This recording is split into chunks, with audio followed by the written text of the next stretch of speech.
Started a bit early today. Just like to keep my potential guests on their toes. So welcome to another episode of the Nielsen Ratings with me, your host, and Stepenzo, my co-host. How's it going? Currently checking out a leak in his ceiling. Good. Yeah. I have literally just finished watching a show, which I'm going to talk about with you guys in a bit.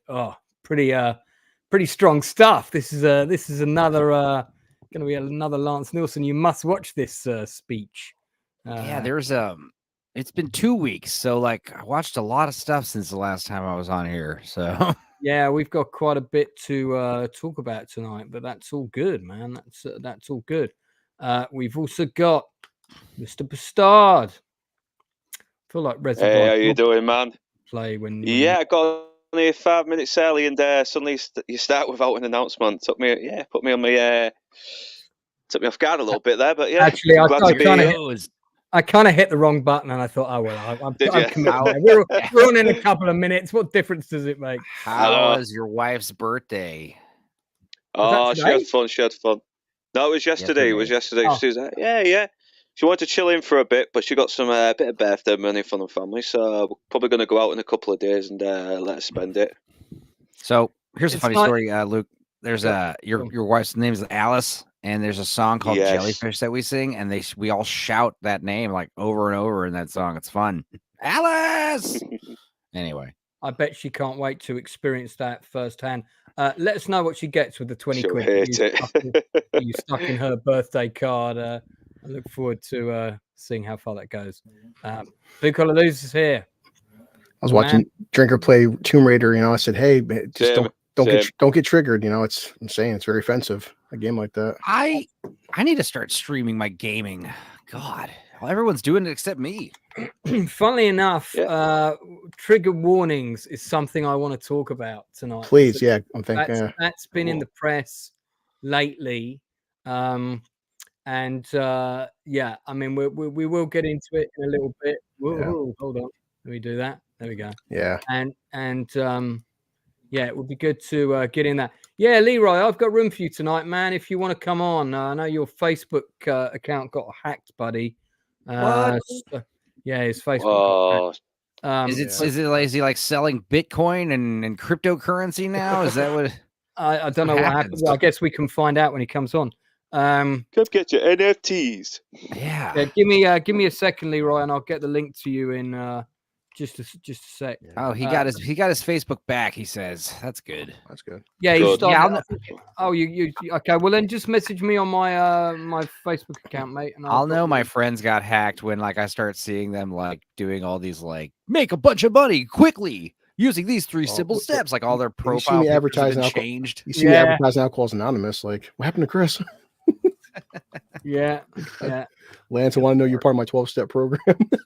Oh, okay, cool. All right, excellent. Well, I'm probably step number like 12. So you probably got a long way to go yet. It's gonna be funny when Blue Collar does quit drinking and like does do his 12-step, like forgive everybody and apologize to everybody. We're gonna be like, finally, like we're not even gonna be like surprised. We're gonna be like, we've been waiting for Can this. anyone tell me if Matt Smith has got an official Twitter account? Do we know? I don't know. Ask Enzo. Could probably not. If quits drinking and starts apologizing, he might start doing 10-minute videos on why he won't review this movie. Who knows? I don't know. I couldn't find an official account for him. That usually means no. Yeah. So he's one of the smart ones. Then I found some fan accounts. Oh yeah, I mean, good for him if he's not on there. I mean, Matt Smith joined May 2013. Hey, Daryl, good to see you, man. Jamalama's in the chat. Buenos dias, gringos. I wasn't aware we were doing a Spanish version of the show. Alice, who the heck is Alice? And Leroy, going to get you on in just a sec. There's one Matt Smith on Twitter. He's got 21,000 followers. He's on Twitter. No, he'll have a check mark. He'll have his face next to it. I found a Matt Smith. Yeah, Matt Smith sounds probably a very common name. No, it is a common name. Well, 20,000 followers, though. We mean Doctor Who. Matt Smith is the one we want. Doctor Who has 20,000 followers to be hilarious. No, he should have like 20 million followers or whatever. I would have thought it would have been a bit bigger than that. Yeah. But then a lot of people did leave Twitter, didn't they? So maybe it's not as big as before. Oh, so he could be one of the dumb ones then. Oh, like he did have a Twitter and he left because of Elon. Well, maybe. Who knows? I know. No, just some people just get fed up with it, though, don't they? I don't think. I don't think you need to have it in for Elon to. That's how you know I made it, when I nuke all my social media profiles, and you can only get a hold of me through like one specific channel that only select people are allowed to have. What, like the three of us? Yeah, dude, I would miss you guys if I gave this up altogether for sure. Oh, then I'd have to see you in person. Think how dreadful that would be. So, well, listen, we got a lot of different topics we're going to get into tonight. Cool. So, among the things I've seen, hey, hang on, let's bring Leroy in because he's here. Hey, Leroy, how's it going? Hey, fellas, how you guys doing? Chilling. Yeah, we're good. We're good. Welcome back. Feels great to be back. How you doing, buddy? We've got quite a few. We've got quite a few topics to tackle tonight, Leroy. So we'll get to them each in turn, and you can let us know whether you've seen any of the shows in question. Doesn't matter if you haven't. All right. There'll be quite a few, I think, between us. And then if you've seen anything recently new, when I get to you, you can let me know what that is. Just so you guys know, I've got I'm having more comments on my Masters of the Air streams after the effect. Of course. Than any other thing I've done. People coming in with various information about Nazi air-to-air rockets and what craft they were on and when they were on and different bits of history. I mean, all pretty polite stuff actually. Pretty informative stuff. Lots of people saying the same thing over and over again, so they're clearly not reading other people's comments. But no, I appreciate this level of interaction. It's all really nice. So keep it coming. Keep it coming. It's all good. It's all good. Have you been watching Masters of the Air, Leroy? Are you watching it? Nah, the shows I've been watching, like on Netflix, I've been watching the Batman with the guy from what was that? Twilight. Pattinson? Yeah. Yeah, I've been watching that, but I also been watching some new documentaries. Anyone saw Alexander, the Making of a God? Yeah, I watched about the first half hour of that, and I kind of started falling asleep. I mean, I did put it on quite late. Then I saw Griselda, the movie. Yeah. We talked about that last week. We saw that and we reviewed that 2 weeks ago. That was one of our main topics. Just quickly, what were your thoughts on it? I thought it was good. You know how Hollywood likes to take liberty. What really? Yeah, a little. Yeah, it really did. It really did. I was putting it mildly. Taking what really made me mad is when the little 2-year-old got shot, and I don't know how people can. I'm just anyone who knows me knows I love children. To me, children are sacred, and I don't know how anyone could voluntarily be part of that life and just learn you got to really be a cold-blooded person. Yeah, some bad hombres down there. And she was though. Griselda was like that though. Yeah, she was a complete psychopath. I mean, we were talking about the real history. If you watch last week's or 2 weeks episode ago, they'll make your blood boil. How crazy different it was. If anything, it was all Pablo Escobar said he was scared of her. Allegedly. Yeah, that was rubbish. Yeah, that was rubbish actually. She did try to take over, and Pablo Escobar put an end to it, forcing her to try it in America. I think if he's scared of her, it's more like he was scared of her unpredictability, because that was kind of why she had to leave Florida originally, was because she was so she was just like shunned from the drug dealing community because she'd killed so many people. It was like nobody wanted to do business with her. Yeah. Well, let's get on to some other topics. We had mixed reviews on that. I mean, most people gave it. I think I gave it 6 out of 10. Most people gave it lower. Now like the documentary Alexander Making of a God. I thought it was really good. Oh, I probably need to watch that when I'm not so tired, because I am very interested in that period of history. Yeah, I do. So, I liked it better than Oliver Stone's and Colin Farrell's Alexander. There's about four different. This one was more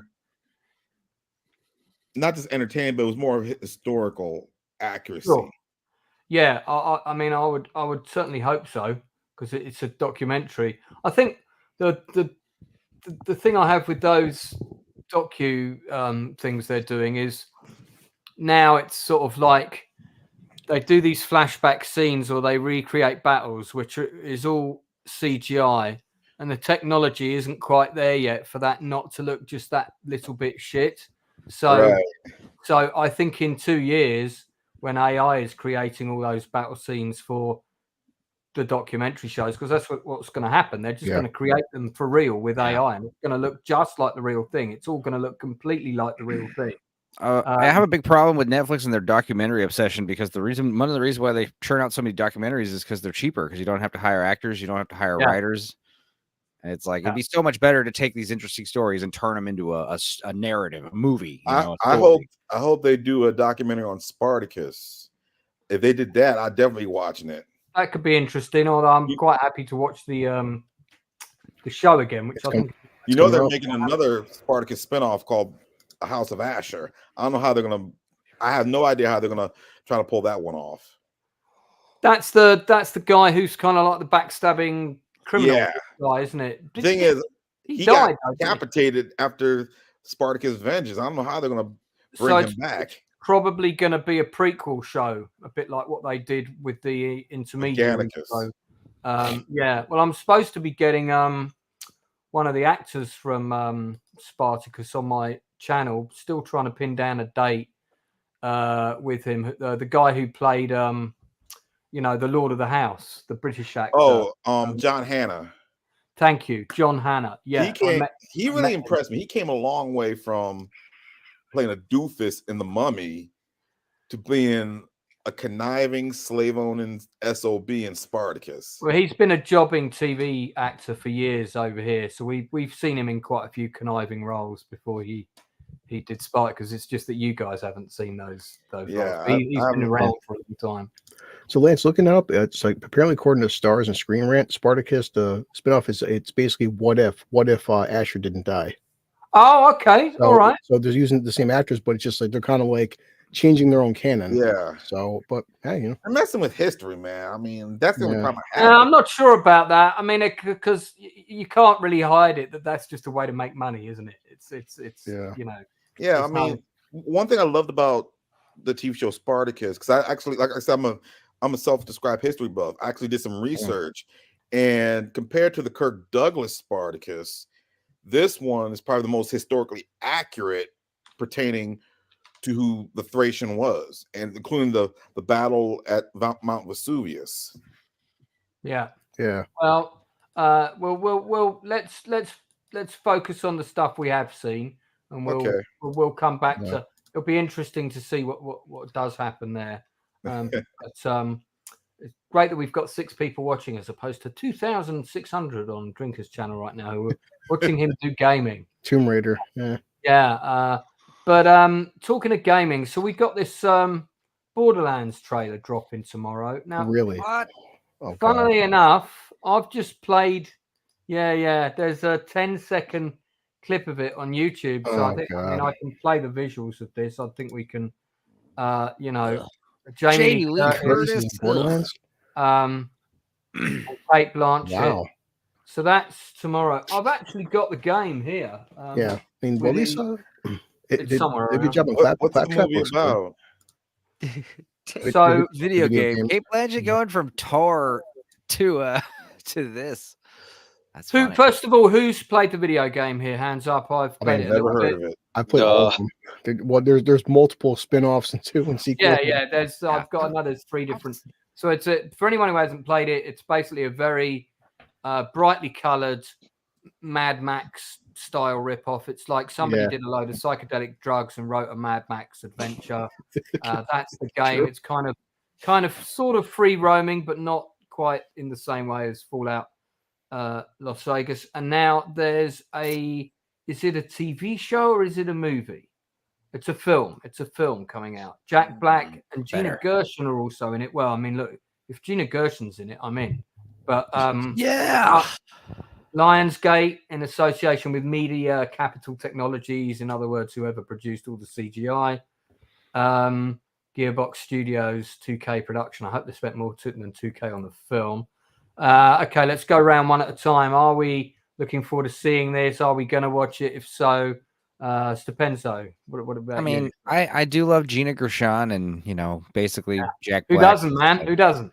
Jack Black's like my estranged uncle. But true. No, I don't really. Yeah, Borderlands is a game I'm not interested in, and also I don't know these adaptations. I'm not swindled by casts anymore.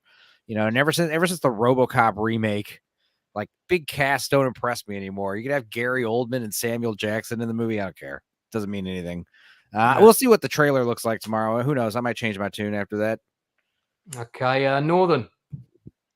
I don't know. Based on the clips that you showed me, it looks really bloody cheap. And I've not played the game, so I can't really say anything about it. But I have a feeling I probably might not like this, but might give the games a go since they're cheap now. Okay, well, Blue, you've played the game, so what are you thinking? I mean, the problem is like even the first game, take away the zaniness, go right into the campaign. It's about a 20-hour story. Trying to fit that into a 2.5-hour film, two hours at best. That's a lot of content to cram into 2 hours. So it would have been more beneficial. Like Twisted Metal as a TV show works pretty good. Borderlands could be a really good TV show. What, pray tell, is the story of Borderlands? I have no idea. Basically, you're what they call vault hunters, and you go to different planets and you open the loot for vaults and just it's like Lance said, it's basically like a over the top Mad Max, and that's basically the first bad guy's called Handsome Jack, and it's funny because he's thinks he's handsome, but his face gets ripped off and shit, and he wears like a faux face mask, but yeah, you're just basically just looting. You're looting and shooting. When you say you, who is you? Who's the main character? Well, every game has different characters too. Okay. Because you can choose between. Well, on the version I've got, not like Mario, where you've got like your main Mario guy. You can choose between one of 5 characters. There's like a big fat heavy dude who carries a huge gun. There's a tall main character is Jim Borderlands. That's his name. It's like the 4 main characters. They're basically going what they call they're vault hunters, and they want to get discover the ultimate vault. At the end of the first game, they find the ultimate vault, and guess what? Now the ultimate vault is a bigger vault that spans 10 different planets, and I'm lost already. It's such a big storyline.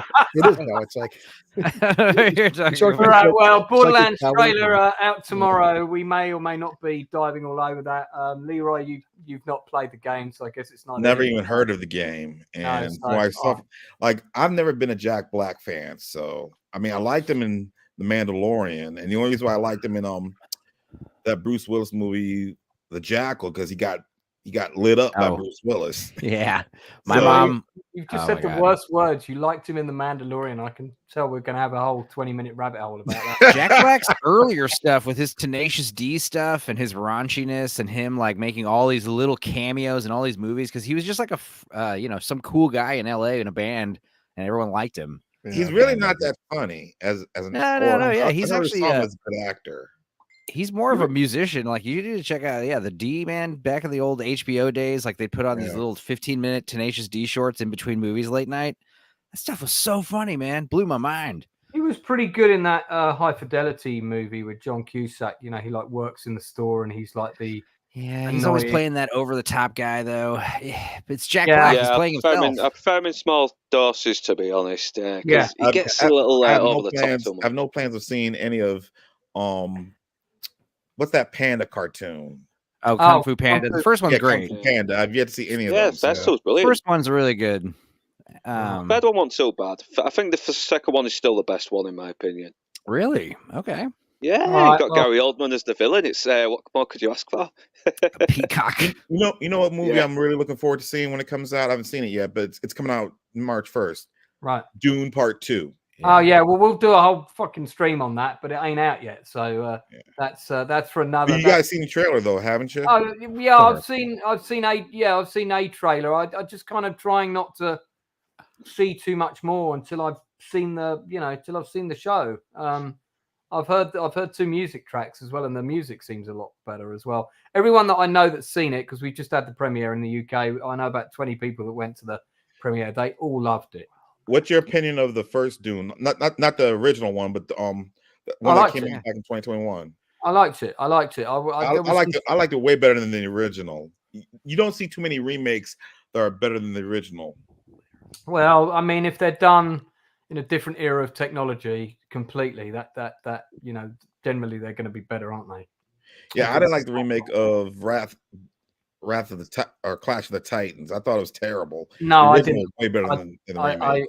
I didn't like that. Well, look, we'll table June for now because I do want to do a big June special. But let's wait until the movie's out. All right, sticking with the topics that we've got lined up. One that none of you will have seen, but I'm going to just give a shout out to now. We won't dwell on it too long. Is Breathtaking. So this is a 3-part drama. It dropped today. And in true Lance fashion, I blitzed it already. So 3 45-minute episodes roughly. In the UK, it's on ITVX. So this is same as Bates versus Post Office. I don't know when it will be in the States or overseas. This is the true story of what it was like to be a frontline doctor during the pandemic in the UK. It's based on a book of the same name by a doctor called, I think her name's Rachel Ward or something like that. And it's just literally, like I said, it's dropped today. Jan Froggett's one of my favorite British actors. That's her in The Still. And I mean, it's not like there's anything that I didn't know that happened, but nevertheless, I think it's just incredible to live the experience that these people went through on the front line. And then you've got there were massive sections of our hospitals that were basically not functioning during the pandemic. And one of the scenes that really hit me because they changed the way people accessed care was that this guy had broken in with a video camera and was wandering around the hospital that would the section of it that was shut, was filming it, and there was no one in there. And she bumps into him when she's taking the long route to get in. And he's running around going, see, the hospital's empty. Nothing's happening. It's all lies. There's no pandemic. And goes and uploads that on the internet. I remember that video. So it's interesting. It's interesting. There's some interesting things in it. But it's really about the impact on the frontline healthcare staff. And one of the most difficult scenes in the show is when one of their own staff goes down and they're also having to look after them. Very powerful stuff, man. I was in tears twice over the 3 episodes. 9 out of 10 from me. I highly recommend it. When you guys have all seen it, we'll discuss it in more detail. So, yeah. Can't wait to discuss all my COVID conspiracy theories with you and get the channel shadow banned. Well, we can. Let's table that topic. Okay, I'm glad you. All right, so another film that we'll move on because I know no one else has seen that, but it's a recommendation from me. Another film that dropped this week, which I know some people have seen, some haven't, is Land of the Bad with Russell Crowe. No, Land of Bad. So a quick summary of the film is basically there is a special forces mission I think it's in unspecified country in Malaysia. Small team is dropped in, led by a character who's played by Milo Ventimiglia. Is that how you pronounce that sounds about right. Yeah. Ventimiglia. I played Rocky's son in Rocky Balboa. Yeah, most people will know him as the dad on the TV show This Is Us, and probably the dad everyone wishes they had. For many, in the case of many people. Really good. Ventimiglia is a town in Italy. He's but the mission has a newbie inserted, played by Liam Hemsworth. Some things in the mission don't go according to plan. The mission is overseen by a drone pilot who is played by Russell Crowe. Conveniently, therefore, he's filming in a completely different location. Russell Crowe has playing a character who's confined to base and has clearly eaten a few pies. You've got Luke Hemsworth that's in the show as well. Ricky Whittle kind of playing the sniper of the team. It's like a 4-man hit team. Directed and produced by Wil Eubank, who I think co-wrote the script. Yeah, so Chris, Blue Collar turned me on to this. And I like my special forces. I like my military history movies. I watched it. I was pleasantly surprised. I thought it was pretty good. Blue, you brought it to my attention, so why don't you jump in first? Yeah, well, me and Lord Toxic did our thing we call our low bar review because we set the bar pretty low, and we do a reactionary video. So I got out fresh at the theater, and yeah, like Milo Ventimiglia, surprisingly, he pulled some John Wick style action sequences, and he felt very believable as a special forces operator. And Liam Hemsworth, to his credit, he wasn't a Mary Sue. This was his first mission because they have controllers where they did missions from, like Air Force drones. They don't leave the station. He actually had to go on ground, and guy makes a ton of mistakes. There's some very good emotional sequences because imagine being a guy where it's kind of like behind enemy lines, but also lone survivor.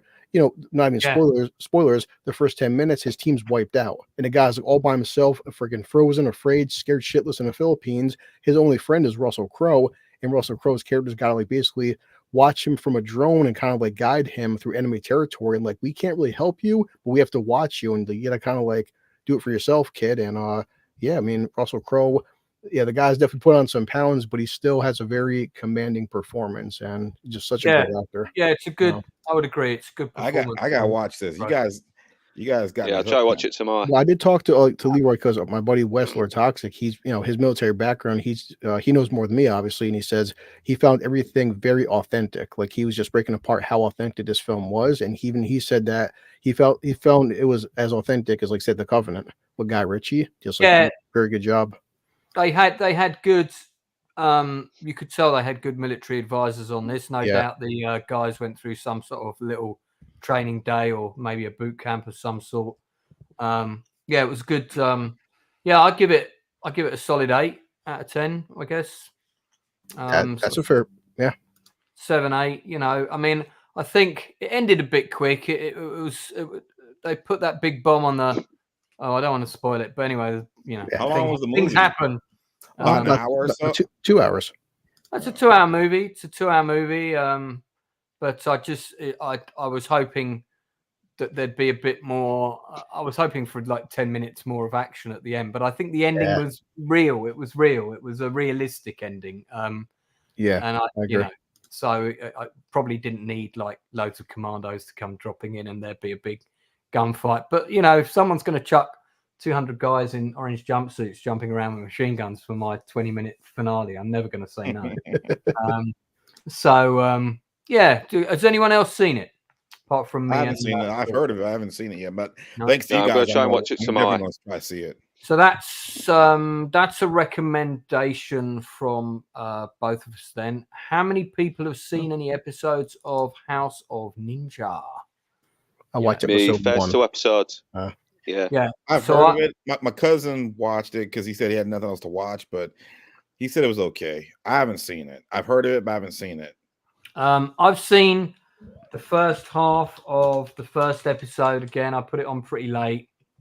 Subtitles were kind of tiring me out, and I thought, I want to watch this properly. Kind of looks good. So we'll talk about it a little bit, but we'll pick it up when we've all seen a bit more of it. They still haven't put many stills up on IMDb. There was only a couple last time. Is it Netflix? I have a question. Yeah, it's Netflix. Has anyone ever heard or watched Blue Bloods? Yeah, man. I've heard of it. I just saw the first episode of the final season today, and it's starting its 14th season, and it's going to be its final season. Right. Tom Selleck. Now for a while. Yeah, I've seen 14 seasons. Holy God! I've seen the first 2 seasons. I mean, it's basically like a Law and Order show, but it's set. It's better. I think it's better than. Yeah, no, it's less preachy. It's a little better, a little bit more grounded. Dude, that's how you make the big bucks as an actor. Get on one of them procedurals. God, I can't talk right now. Well, for the 2 boys from Supernatural, those guys, they're set for life. They're just doing projects for fun. Because hang on. Let's before we jump topics, let's discuss this a little bit because it was next. So those people that have seen it. So I've seen 20 minutes. I'm not going to offer an opinion. Northern, you've seen 1 episode. Blue, you've seen 2. So Northern, what did you think of the pilot first step? It does get you interested in the characters. I mean, they're basically like former shinobi ninjas who are trying to live a normal life, but shit's happening now, so then now they have to get back into. And some of them are very bored with the regular life as well, and they're looking for anything to excite them. And now this whole plot's unraveling. There's a rival ninja group out causing trouble, and now they might have to get back in the saddle and sort it out. Yeah, because I like the way they've got all these kids, and the parents are trying to appear as boring as possible to the kids, which is kind of cool. Yeah, the father is the one who's really trying to be legit. Like his brewery that he owns used to be a front, but he's actually trying to make it a legit brewery now, and it's not going well. The mother, she's stealing stuff from the shop to save money because they're so hard up, but it's also to get a little bit of excitement in their life. And the oldest son, well, the second oldest son, because one of the older kids is not around anymore. The second oldest son is seems to be traumatized from the last mission they did. Right. Okay. It's interesting to know that about the name there.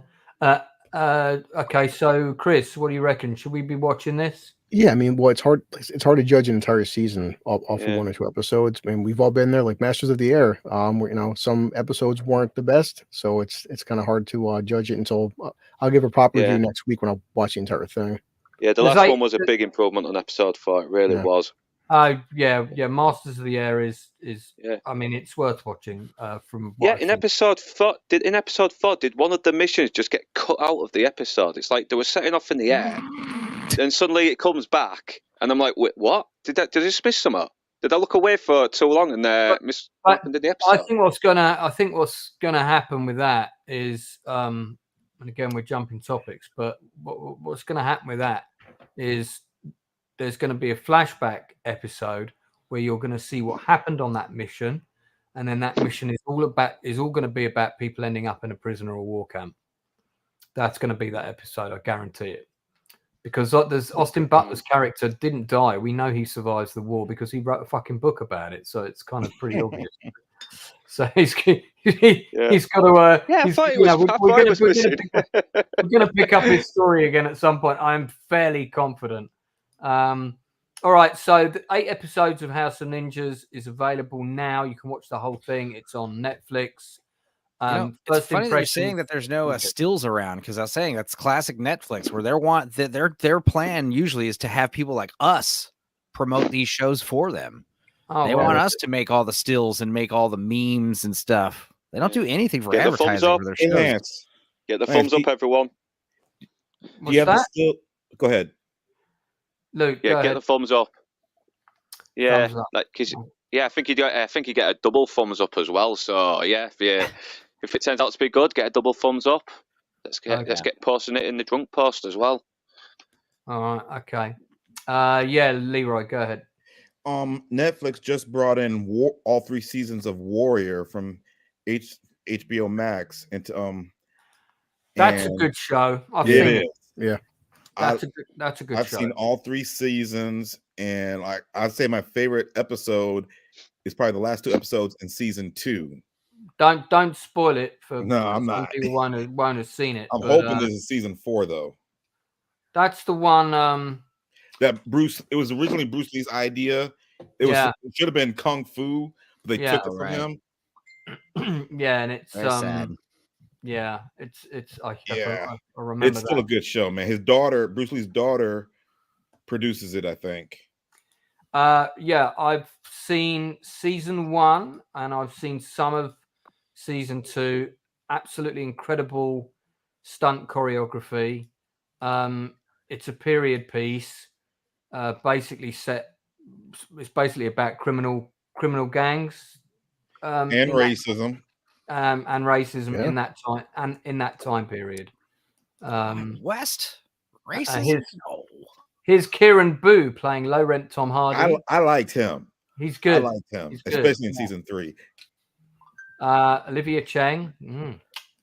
I like that dress. Forget this actor's name, but he's pretty decent in the show as well. Tom Weston Jones. yeah, it's got a good cast. It's got amazing production design. I mean, I love all the sets and this era of costumes and stuff.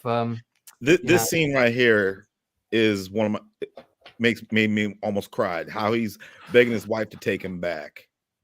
That's in season 1, isn't it? No, season 2. Is it season 2? Okay.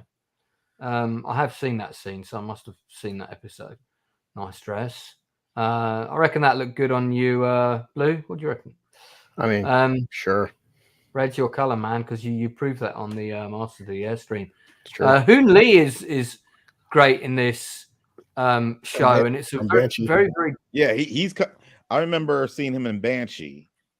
I like him better here than I did in Banshee. Oh, it's him, yeah. He's amazing in Banshee, and he's one of the best characters in my opinion. Such an outrageous character in Banshee. Didn't we do season 1 of Banshee? Yeah, we did. Yeah, we got to do. It's all a blur. Yeah, we got to do season 2, guys. And we got to do.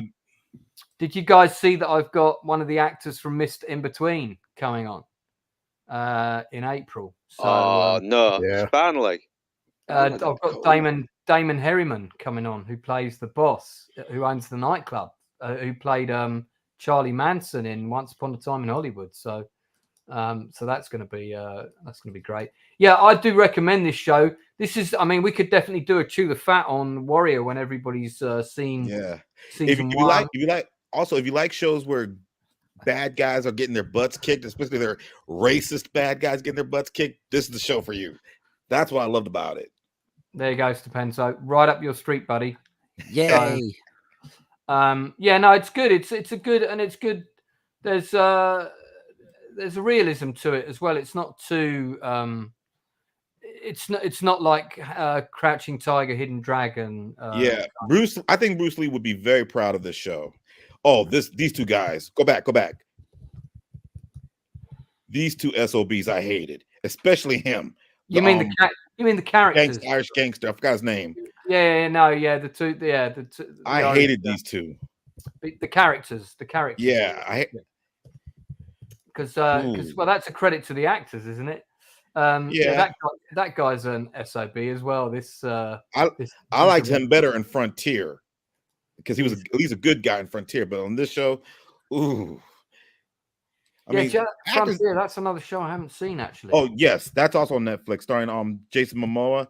That's a show I highly recommend. Is that just one season? Did it 3 seasons? It lasted 3 seasons. It's already 3. Okay, God. Yeah.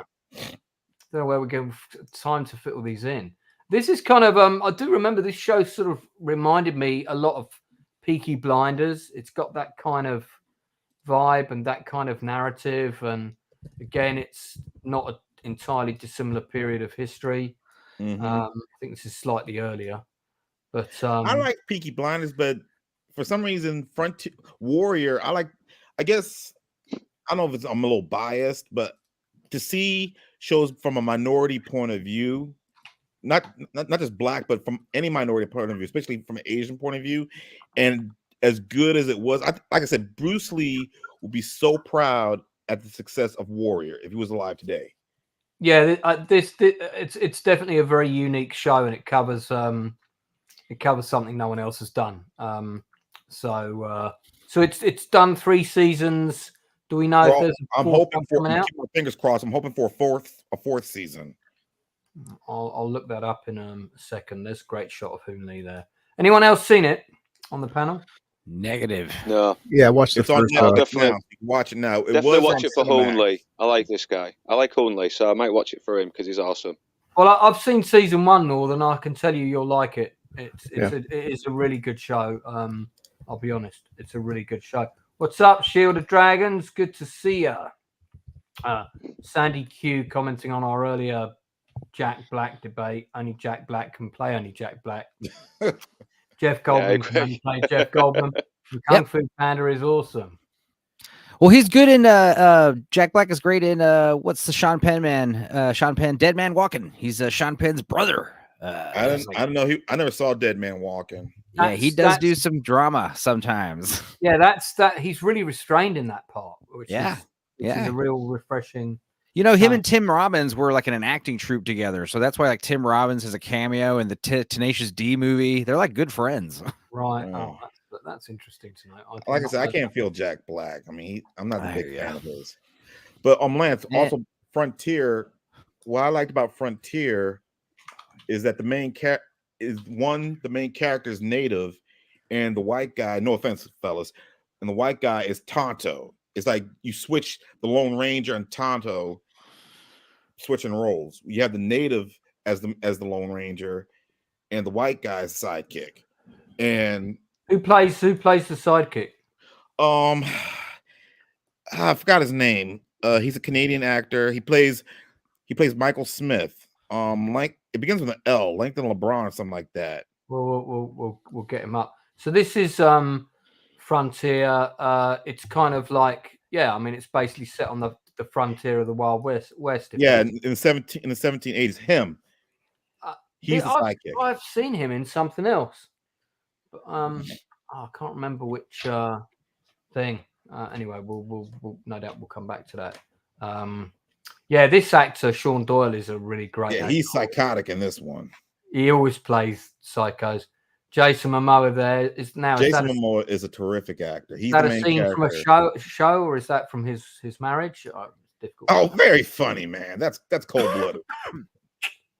I think I'm hoping he's back. I think they're back together. I hope so. No, they're divorced. Are they? No, did they? Oh, that's a shame. I was rooting for them. I loved her.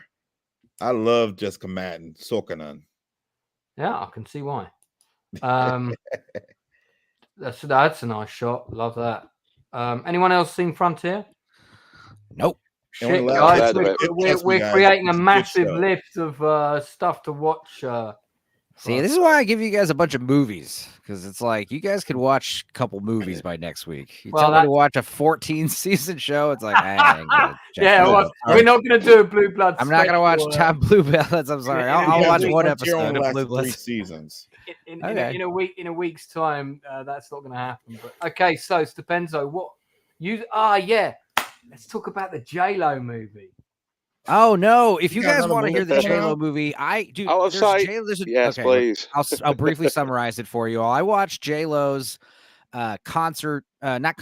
music movie. That's like it's like basically accompaniment with her new album. It's called "This Is Me Now." The sequel to her third album, "This Is Me Then." I watched it on a whim. It's about an hour long. It's on Amazon. It was the most bizarre vanity project. I could not take my eyes off of it. I was cringing, I was laughing, I was dancing. I felt really sorry for J-Lo. I kind of like I felt sorry for her. I pitied her. I also like loathed her. I felt like better than her in some respects. I also felt like, belittled by her. There's such a range of emotions going through me while I watched this. It was very experimental, to say the least. And I broke it down completely randomly last Sunday in the middle of the night because I was like, had nothing else going on. It was even though it was terrible, I highly recommend you should watch it because you have to. You won't understand.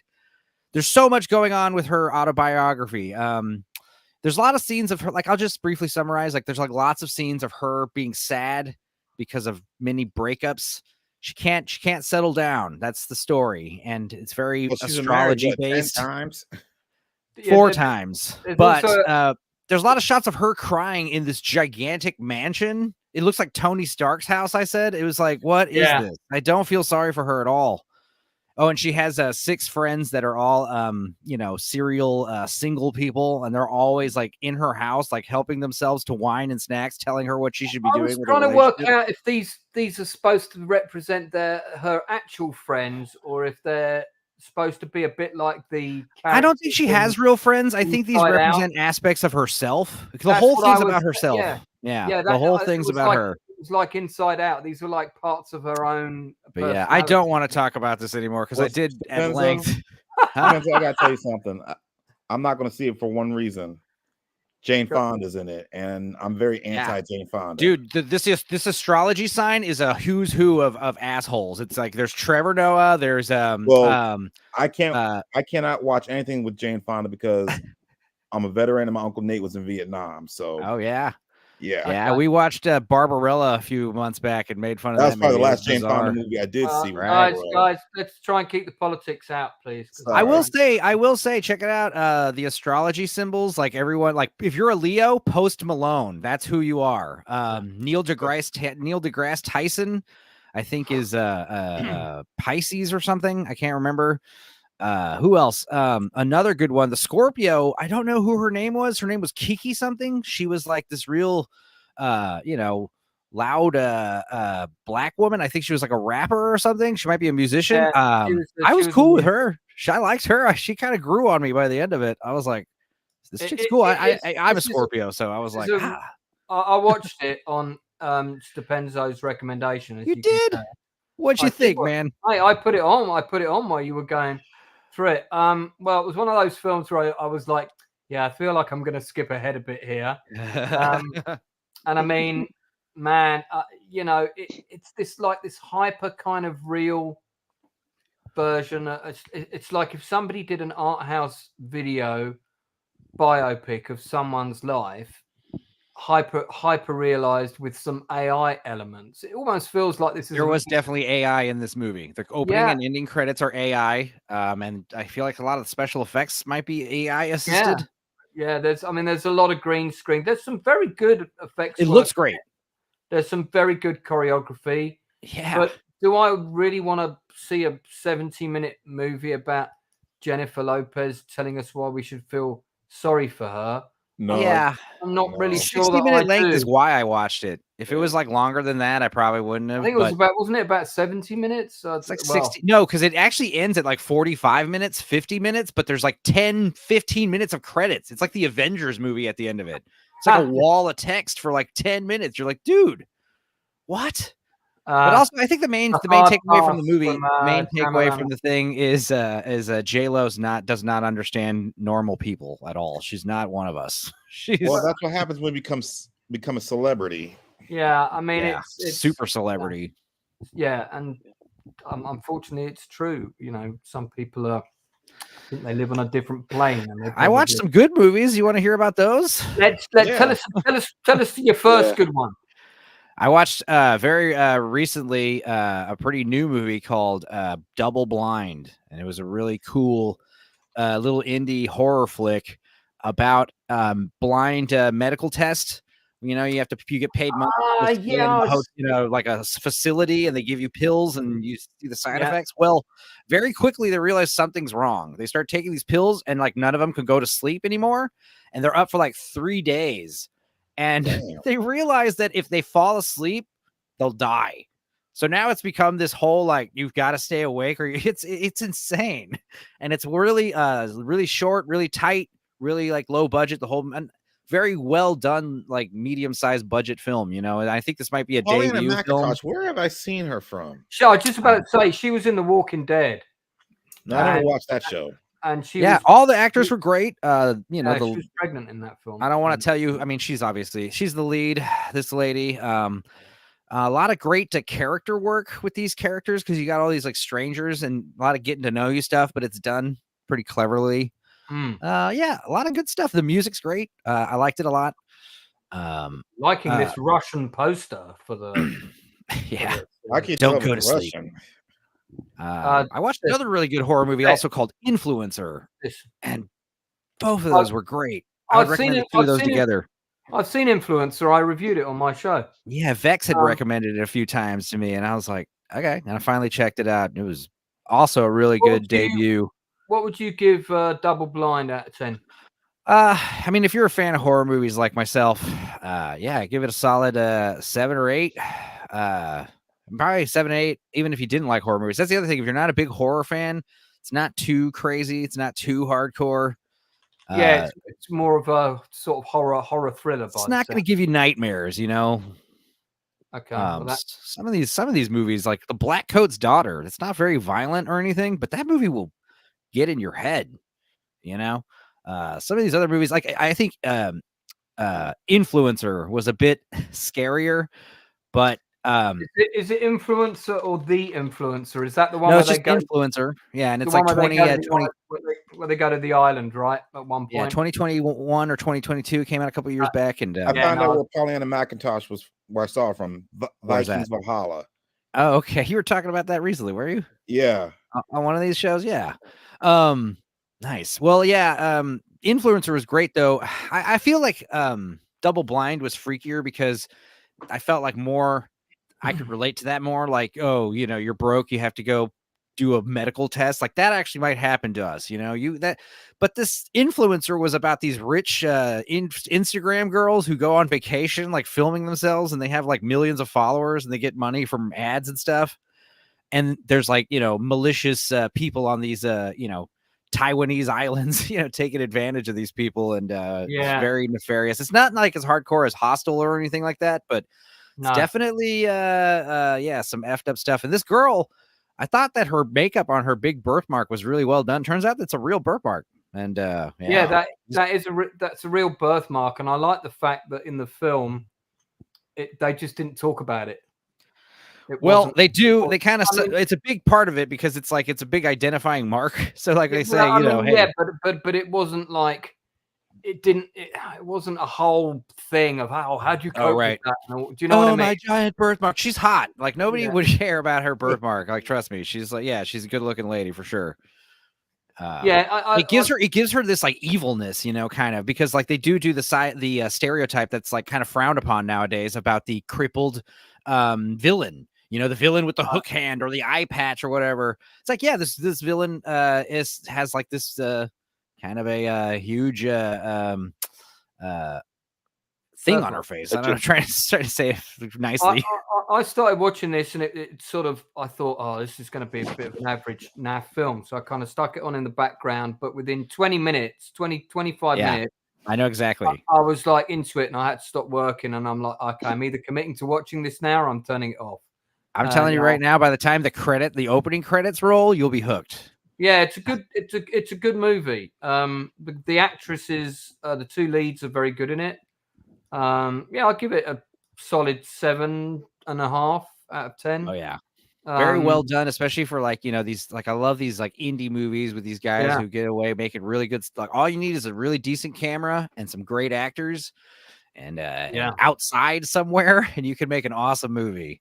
Yeah, this felt like it could have been shot by Howard, what's his name, who's just made a movie called River of Death. I'll get you guys the Rivers of Blood. I'll get you guys the poster because he's going to be coming on the show talking about it. He's done like 6 movies in a row, and his crew is basically him and a camera and a sound guy, and he does all the editing himself.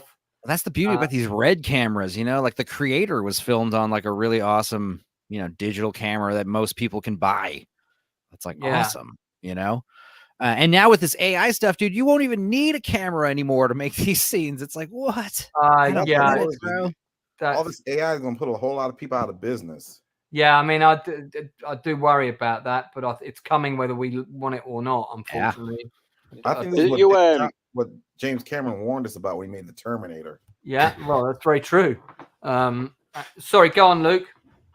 Yeah, didn't just Stupenzo do a stream on AI? I don't know if that footage I was talking about this yesterday on Monday. Yeah, showing off these new clips of the new AI film. How far it's coming in a year.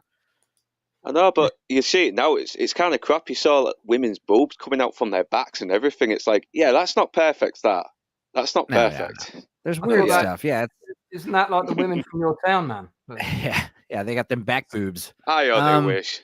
Well, I watched 2 other mainstream movies you guys might have seen, which was ISS and the one on the cover of the thumbnail, American Fiction. Okay, let's come on to both of them in a second. I'm just going to shout this out. There's the Berlin River of Blood. There's the Berlin poster for Howard's next film. I interviewed him when he did his last movie. He's also got another film that's just dropped in America today called Dark Game. So you guys might want to check that out. Dude, you need to check out Dark Mode. It's the best way to look at your web browser. Stop blinding yourself. Sorry. Yeah, you keep telling me about that. Okay, so let's I do want to talk about American fiction. What was the other one you mentioned? ISS and American fiction. I know I'm behind the game on these. We don't need to talk about ISS too much. Thought it was good. No, ISS. I wasn't that blown away by it. It was all right. I liked how it was actually kind of smaller film. It wasn't too long and too grand. It was just like a nice little disaster film, with murder.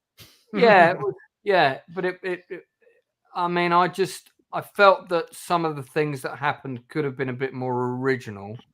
Sure. But, it was immediately like, that guy's going outside. Right. Okay. That guy's obviously going to try and kill that guy while he's outside with something. Okay. He's operating a robotic arm. Yeah. Okay. So it was a bit predictable, but it looked great. It was a great movie. Again, like Influencer. This movie had the same budget as I think Godzilla -1. Smaller movies. Like it's a nice little film. I really like the moment where they see the war breaking out. And you see that, can you imagine being up there and you suddenly see all these nuclear. This is one of those movies like you shouldn't watch the trailer for. If you could go in completely blind to this, you'd probably love it. Yeah. The trailer does spoil a lot. Melvin, I'll answer that question in a sec. I know Blue Collar didn't really care for this movie either. Yeah. Out of 10, Blue, what would you give it? Oh, I mean, to me, it was like a 6. Yeah, I give it a 6. Wow. It's above average, but I wouldn't call it a good 6 though. Like a 6, you should watch. Good 6, but it's above average. But I wouldn't call it a great film. I'm not even sure it's a good film. It's a decent. Yeah.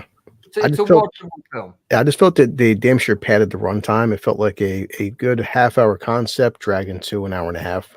Yeah. I remember like Dark Hour saying he wished it was like a longer, like a mini series that could have dabbled into all these themes. And I was like, no, if anything, like, turn it into like a Black Mirror episode. In fact, it seems like it could have been a rejected Black Mirror episode that you pad out to feature length. Leroy, did you see this one? I've heard of it, never watched it. Okay, no worries. Northern, did you see it? He's tending to on mute. Oh, is he?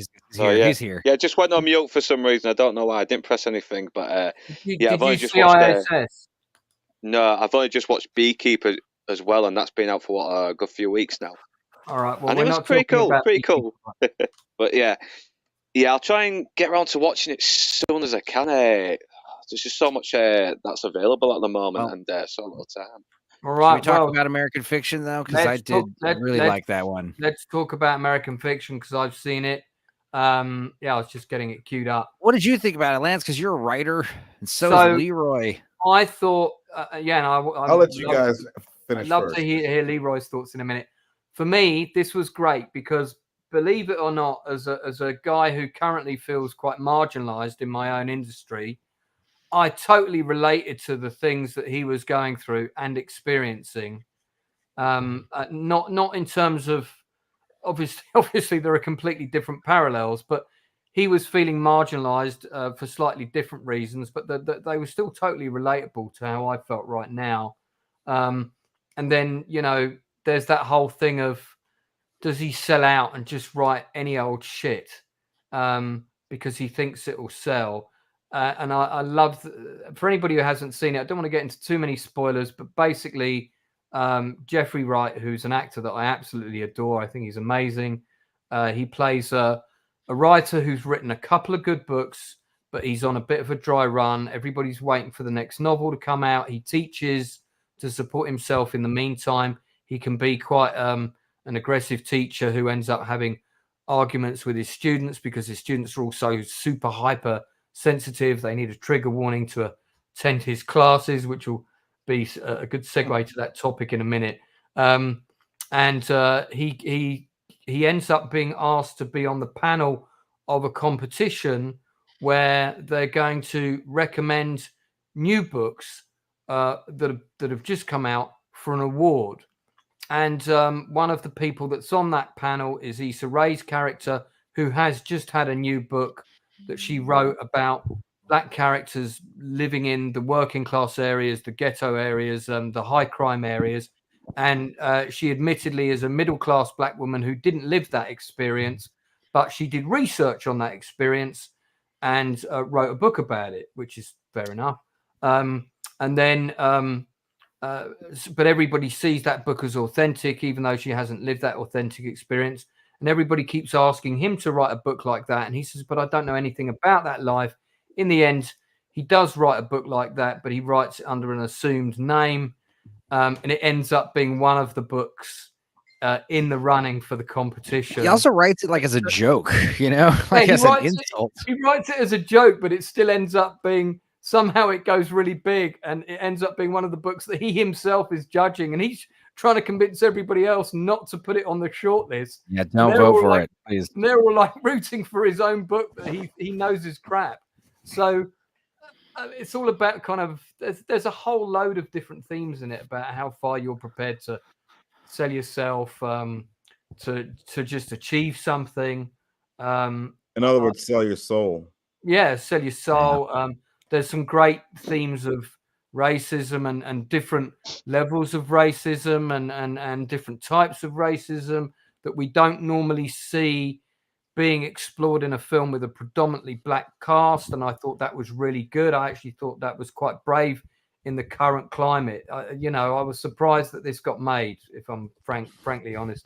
And it's all, in my opinion, it's all the better for it.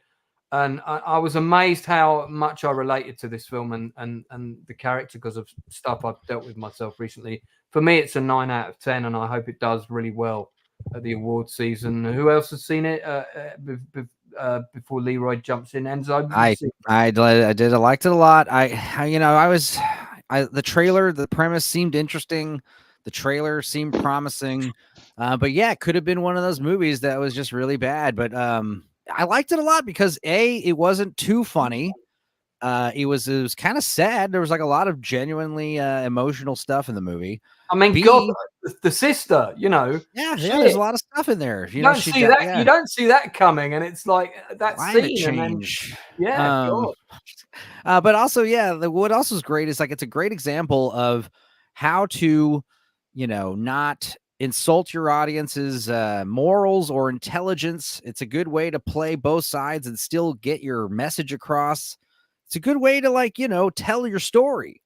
And it was fun because there's like lots of stuff that everyone could find humorous or amusing going on throughout the whole movie. And everything's just done well. And it also had a nice setting. It's like I'm noticing a trend right now where a lot of like northeastern, like kind of beach settings, like that Jennifer Lawrence movie and some of these other movies. Like, yeah, they got this like the cold beach kind of vibes. Jersey Shore and those. Yeah, I like the setting of this film. I also enjoyed like the writing's razor sharp. There's a lot of humor, witty banter. I hate this improvised style of comedy. But yeah, more than anything, I just thought that it had. I agreed with like the story's, root message here. About how like.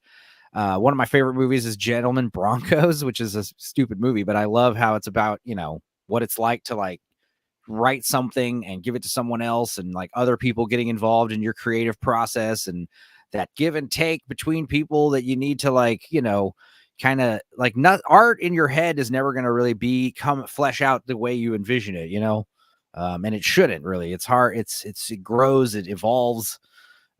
It's pretty meta movie, this movie. I liked it. I really like Sterling K. Brown's performance. Everyone's talking about he's a good actor, right? But he was the last actor I'd expect to see playing a closeted gay cocaine snorting brother who's got his 2 young boyfriends that turn up at the house. Also the one lady from Barbie, what was her name? Issa Rae. What? Is that her name? It's a Ray. She's okay. Good at it.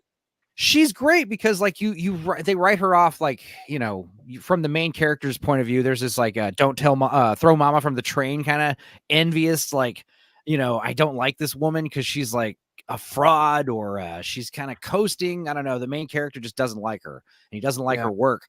But then when he gets to know her, like when they have that scene together where she kind of like explains herself a little bit, you're like, oh, okay. Kind of, it doesn't really paint her as this villain, or this, she's not like a dumb asshole. She's actually a pretty smart lady. And a weaker writer would have gone that route with her, I think. So right, that's what I'm saying. A weaker writer could have made this movie cringe. It was a well-rounded character, which was good. So Leroy, what are your thoughts on it? Tell us. I haven't seen the movie. I saw the previews. It'll surprise you because I based on the trailers, I was expecting one thing, and it delivered something else. Previews, so I can understand what the movie's about. Yeah. I like Jeffrey Wright as an actor, but mostly as a supporting actor.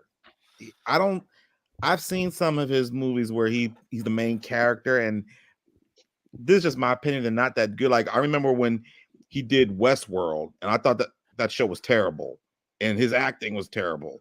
Didn't you like the first season of Westworld? I thought the first season. Not really, but when he did we played Jim Gordon on the Batman, or we played the villain in Shaft. He does better playing supporting roles. Now, from a writer standpoint, like I said, I know what the movie's about. For me, I can sort of relate, and because all my books are Westerns, and they're set in the fur trade, and even though the main character is white, it's told from the history is told from a native point of view. And the challenge for me is the fact that I'm neither white nor native. The challenge is trying to make it authentic. Yeah, make it authentic and accurate without insulting the people such as American Indians. And you know what helped me in that way is the fact I went to Montana State, hung out with a lot of American Indians, and some of them actually helped me with how to portray the tribes in an accurate historical light. A lot of writers don't do that. And it's funny, and this is a good thing. Among the negative criticism that I've gotten as a writer is that my books are too politically correct. Damn. Well, so you need to jump if I get that kind of negative criticism, that means I'm doing something right. Because I'm not going from the John Wayne point of view. If you knew who John Wayne really was, because I grew up watching John Wayne movies, and everything that all the old school movies where Indians were portrayed as the villains was racist, wrong, and evil. So are you going to watch this though? Are you going to see it? I'll try to. I've been watching a lot of movies on. I mean, it wasn't the best of the year, but it was easily top 10. I mean, top 20 for sure. I would listen. I would urge you to watch it. Okay. You basically need an African American Paul Giamatti type to play this role, and you've got, I guess, Forrest Whitaker could have played this part. Struggling to think who else. What's the other thing I related about this? It's like he's like a struggling writer who's got to like dumb down some work. Also, he's got to take care of his mother. That's the other thing that's going on with it. That's like a whole plot. His mother's got dementia. Like I said, I like Jeffrey Wright as a supporting actor because I think his best work is when he's playing supporting actors. When he plays main characters, and again, this is my opinion for what I've seen, he's not that good. Well, he's good in this. I've got to listen, man. You've got to watch it, and then all right, I'll watch I feel like I have like a reverse American fiction thing going on with my YouTube channel, where like all I want to do is make these dumb videos. Nobody watches them, so like I have to like pivot and make these 10-minute like critical analysis videos, like everybody else. Like, here's American here's my thoughts on American fiction. Show like trailer clips and just be like, Stupenzo. I did something like that. It's Stupenzo. I did something like that, but with box, I used to have my own. I wouldn't call it a podcast, but I used to have my own channel on YouTube called the World of Boxing According to Leroy. Very few people watched it. Yeah, I'm gonna keep watching these dumb movies with friends until I die. Okay. Blue, did you say something? Or we're gonna say something? No, that's what I said. Like again, that's how I do my reviews. And it's like, but there's a time and a place. Like there's discussion reviews. There's 10-minute reaction reviews. There's all different kinds of reviews. Do we think this? Do we think this award is this award best actor who ate spaghetti with a courgette? Yeah. What was this? The Oak View. Our Oak View Group won HG1 award. I don't know. That is a wacky award. It's like you get some free curly fries with your stage view. That's they cool. got award. It looks like a Happy Meal toy. Guys, they got awards for worst movie, worst acting. Oh yeah, period. the raspberries. Yeah, the raspberry. It's not a raspberry, and this film definitely. You know, what'd be great is if like you got like the raspberry award and also like a bowl of raspberries. And you could eat them while you're at the thing. Oh, yeah, nice. Or like, yeah, that'd be great if you got an award. It's like, here's your Oscar plus a basket of onion rings. Be like, yay! And then you could like eat some onion rings while you're at the How do we like this poster?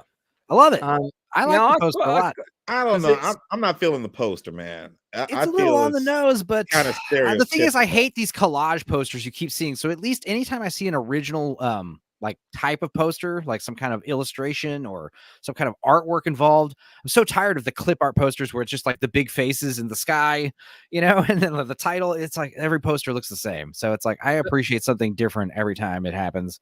Leroy, what he's doing is he's writing about characters that he knows nothing about, which is hence why he's got this kind of fake veneer on top. That's what the poster's trying to say. I see. The show's funniest parts is where it makes fun of all these like white producers and writers who are trying to like appeal to this like thug character. That's so good. And all that stuff is like Robert hilarious. Townsend made a movie about that called Hollywood Shuffle. Yeah, yeah, that one's good. So if you like that, dude, this is right up your alley. Yeah. I saw Hollywood Shuffle at the cinema, and I was like one of only 3 people in there because it was only played for like a week in London. But I saw it because I'd heard about it, what it was about. And I thought if it's taking the piss out of the industry, I've got to see it. Yeah, this has got some very similar scenes to that, where all the upper class white people that run all the either the printing, there's some really good specific jokes I could tell, but they're kind of spoilery, so I don't want to. You'll just have to see them. Yeah, hang on, I've got to get the cast up. Who's that actor that plays like the guy when he meets him first time he talks to him, he's talking to him on the movie producer. Yeah, the movie producer was someone famous. Yeah. I can't remember who it was. It was Adam Brody. Adam Brody was the movie producer. Right. Yeah. He was funny, dude. He plays like David's in it. Yeah, Keith David's great. He plays like this self-entitled white dude who's a movie producer, and he's trying to like be down with Jeffrey Wright's character, who he thinks is a gangster and has come from the ghetto, and he thinks he served time in prison. He thinks he's like a felon on the run, you know. That's why he's like to pretend he's a felon in order to sell his movie script. Yeah. They're like, it's so raw and real. In order to give it raw authenticity, he's got to pretend to be a guy who went to prison, and he's just a middle-class writer. I think the thing that I really like about this film, and I want to make this point strongly before we move on, is this is something that really annoys me. If you're a really good writer and you've done your time and you've written a lot of scripts, and you've even scripts that are unproduced, but you've done research on different things. It's like my ex-partner, we were watching We Are Marshall, and it's a sports biopic movie about an American football team. They're all killed in a plane crash. And we watched that movie, and it was quite an emotional experience. And I turned to her and I said, damn, I'd really like to write a film like that sometime about that kind of topic. I haven't done a script like that. And she turned to me and she said, you've got to write a film about the Zambian plane crash, the Zambian football team that were killed. And I was like, what's that about? And she told me the story, and it's the Zambian Copper Bullets were considered to be this team that was they were going to get into the World Cup. That it was going to be the first time Africa was going to have a team in the World Cup that had a really good chance of winning, because they were winning the African Cup of Nations. They were doing really well, and they were on their way to a qualifying game for the World Cup in Qatar when their plane exploded about 5 minutes after takeoff, and all the team were killed. Having researched the script, I realized what the story was for the film, because I thought, how can I do a story about these guys when they all die? That's the first 10 minutes of the movie. The real story was that the Zambian football team in 2011 went on to win the African Cup of Nations when they were the underdogs, and no one thought they were going to win. And what was spectacular about that game was the final game was at the stadium in Gabon, and Gabon is where the plane crash happened, and the stadium was about 500 yards from where the plane crashed, and they got all the way through to the final. And if you watch it on YouTube, it's the most spectacular football, or soccer to use the American term, football shootout in history. And they're all the team that are not on the field are on the sidelines praying, like, you know, and everybody in the stadium is shouting, we are home, because the Zambians, like, we've come home to Gabon to win this for our team who died. And the night before the game, the whole team went down to the shoreline and they did a big group prayer. So when I found out all that research, because that's what you do as a writer, you research a topic, I thought this script is going to write itself. And I did the first draft of that script in about 7 days.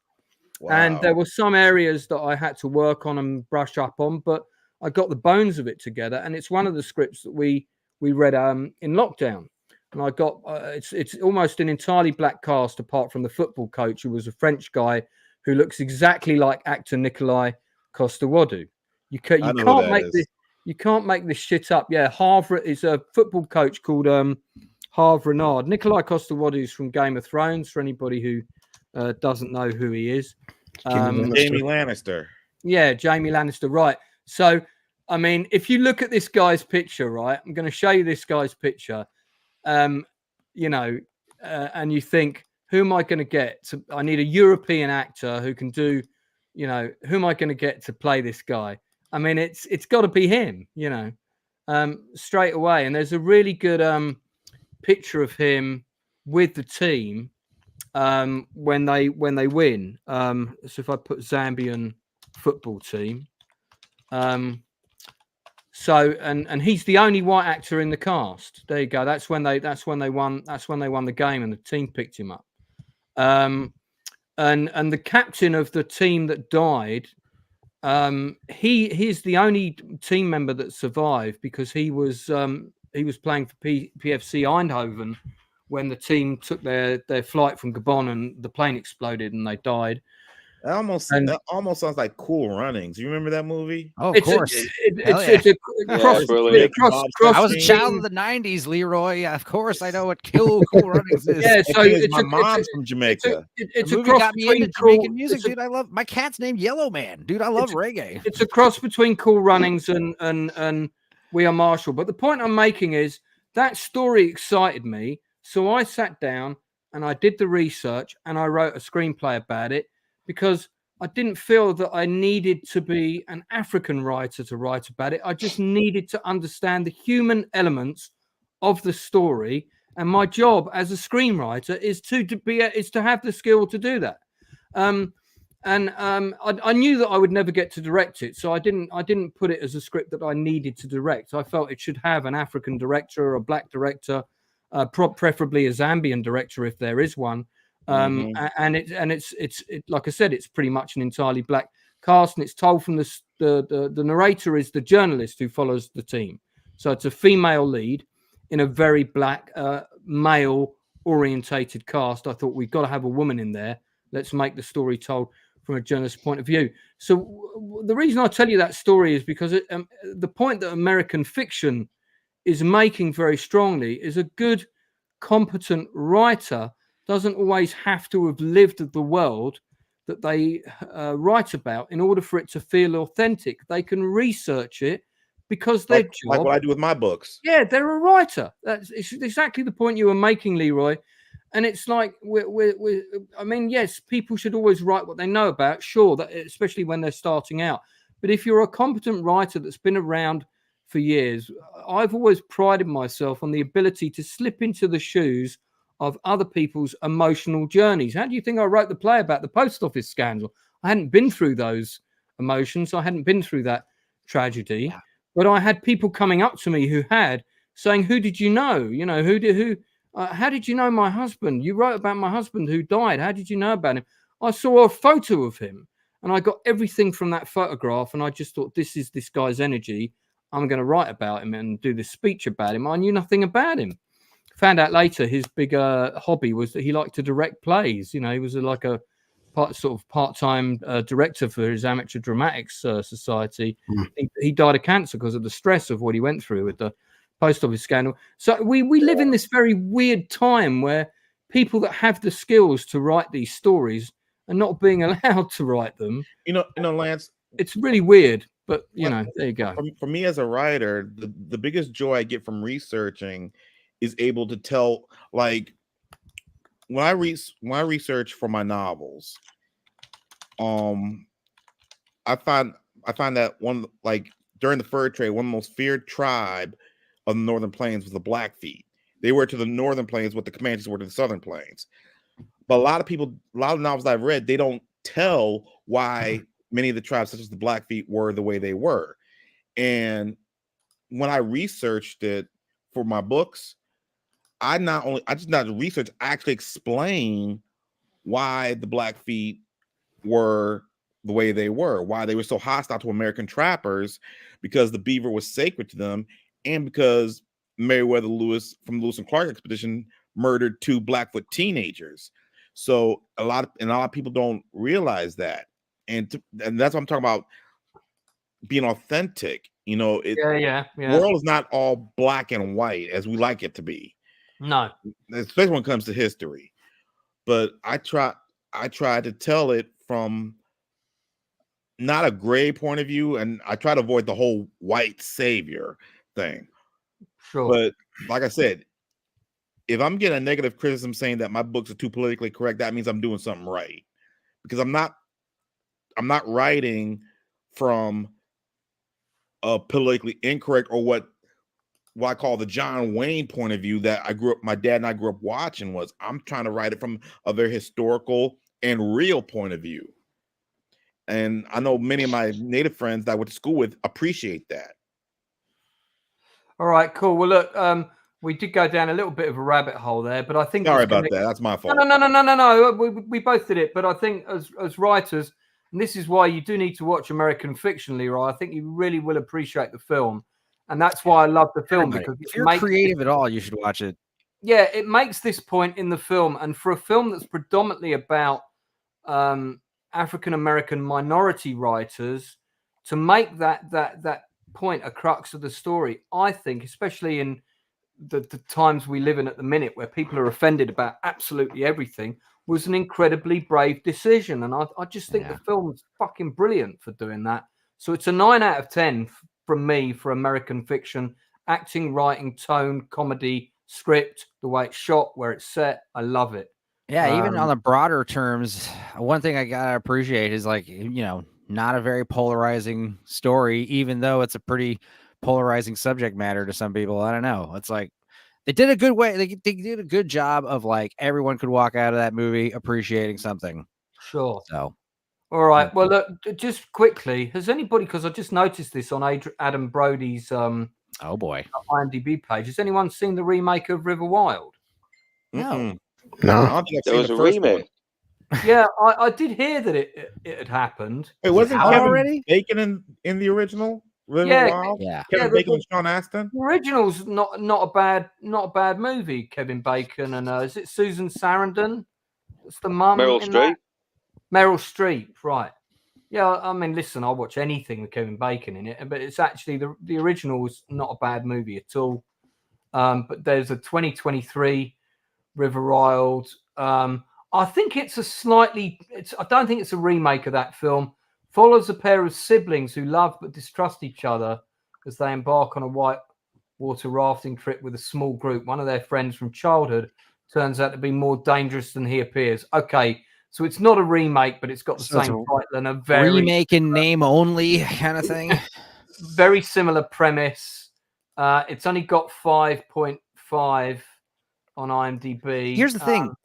You could remake like a cool movie like River Wild or something like that now, because with amazing drone camera capabilities, because the idea of shooting on a river right now is like in the 80s was like a nightmare. But like now you can get all kinds of cool shots, like action shots. That's using the noggin. I mean, I'm quite curious to see what they've done with the movie. It's obviously it's a similar premise, but it is a completely different movie with the same title. So to be clear, this is not a remake about a group of people picking up 2 criminals. Well, the movie I was thinking about was it had Kevin Bacon, but also had Sean Astin, where he's a counselor and he takes these kids on a camping trip. I forgot what it was called. That's a different film. Yeah, that's a different film. Gord King, aka not Michael Cera's in the chat. With great. Wild is so underrated. I agree. I like it. We know it's a good film because Lord Toxic has not heard of it. So I don't believe that. That's usually a seal of quality. It usually means the film is amazing. I think he's talking about Wonder Boys. Yeah, so I was just on about that because as soon as you mentioned, her name's Miao Yin. As soon as you mentioned that American Fiction was about Gerardo Prater teaching, I almost thought it was going to be like Wonder Boys for a second with Michael Douglas and Tobey Maguire. Gord King mentioned another film that people don't talk about very often, White Squall, which I think that's a Ridley Scott movie. When we go one, we go all. It's not a bad film. It's okay. I think it's a little bit formulaic.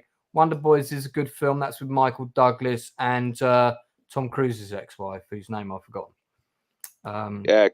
Katie Holmes, isn't it? Katie Holmes. Yeah. So okay. Blue Collar, what else have you seen this week? I did finish based on Lord Toxic recommendation for Mr. and Mrs. Smith on Amazon.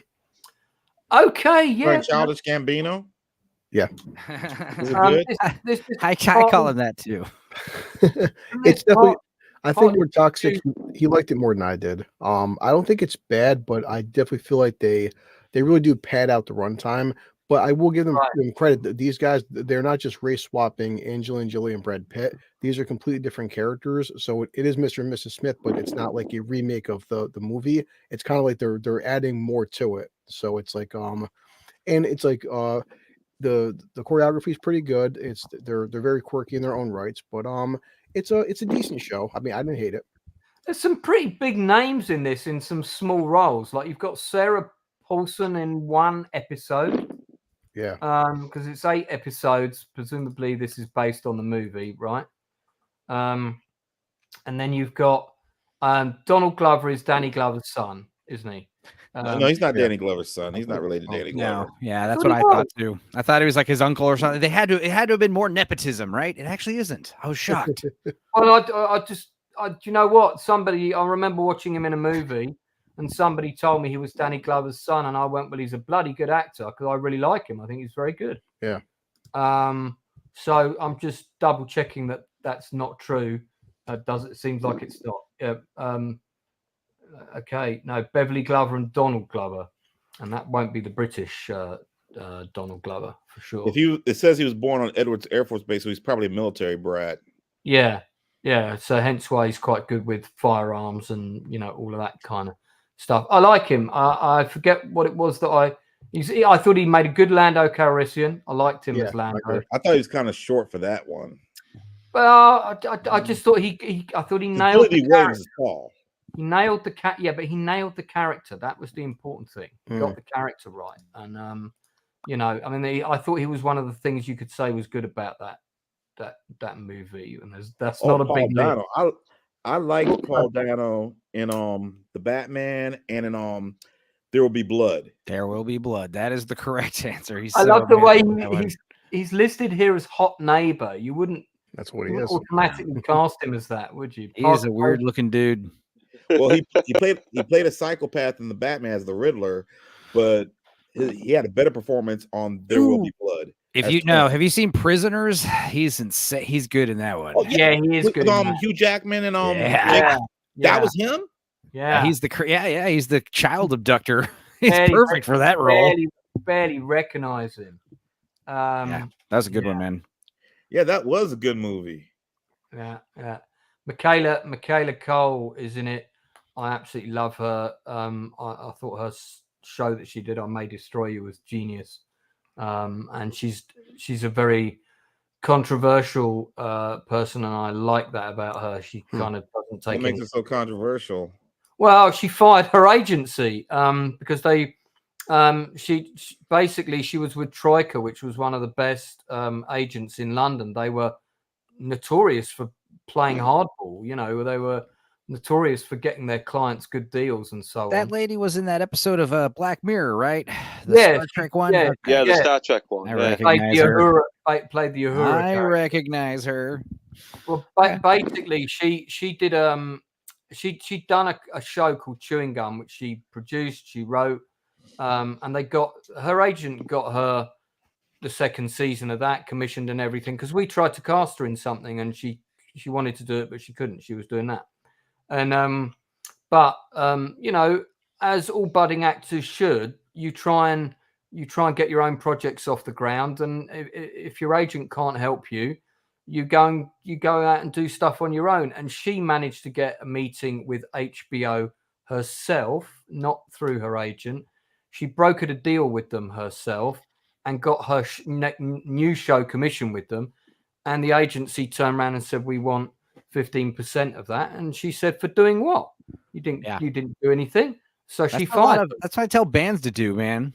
Like, these guys have agents, and all they do is call the venue and book shows. It's like the band can do that themselves. Save yourself a bunch of money. These agents don't do anything.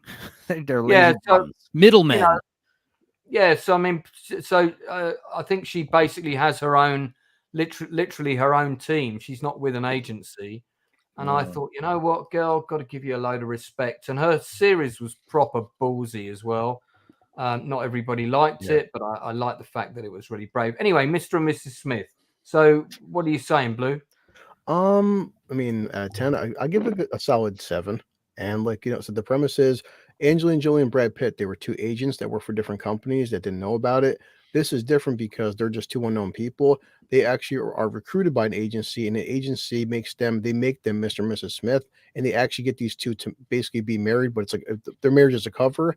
And that's episode 1. And it's like the whole, it's like they're supposed to be just a cover. They try to make it all business, not personal. They don't like each other. They don't like each other for the most part. Okay. Yeah. And of course, that's going to change as the season progresses and stuff. And Donald Glover, it's like Wes would say, he definitely, she's not bad, but he definitely carries the show. But it does have, you know what I like about the original? It's 1 2-hour episode. That's why I like the original. Yeah. Was she in that show about the road rage? 10-1-5. Wasn't she in the road rage thing? No, that was Ali Wong. But that was is she also in it? I don't know.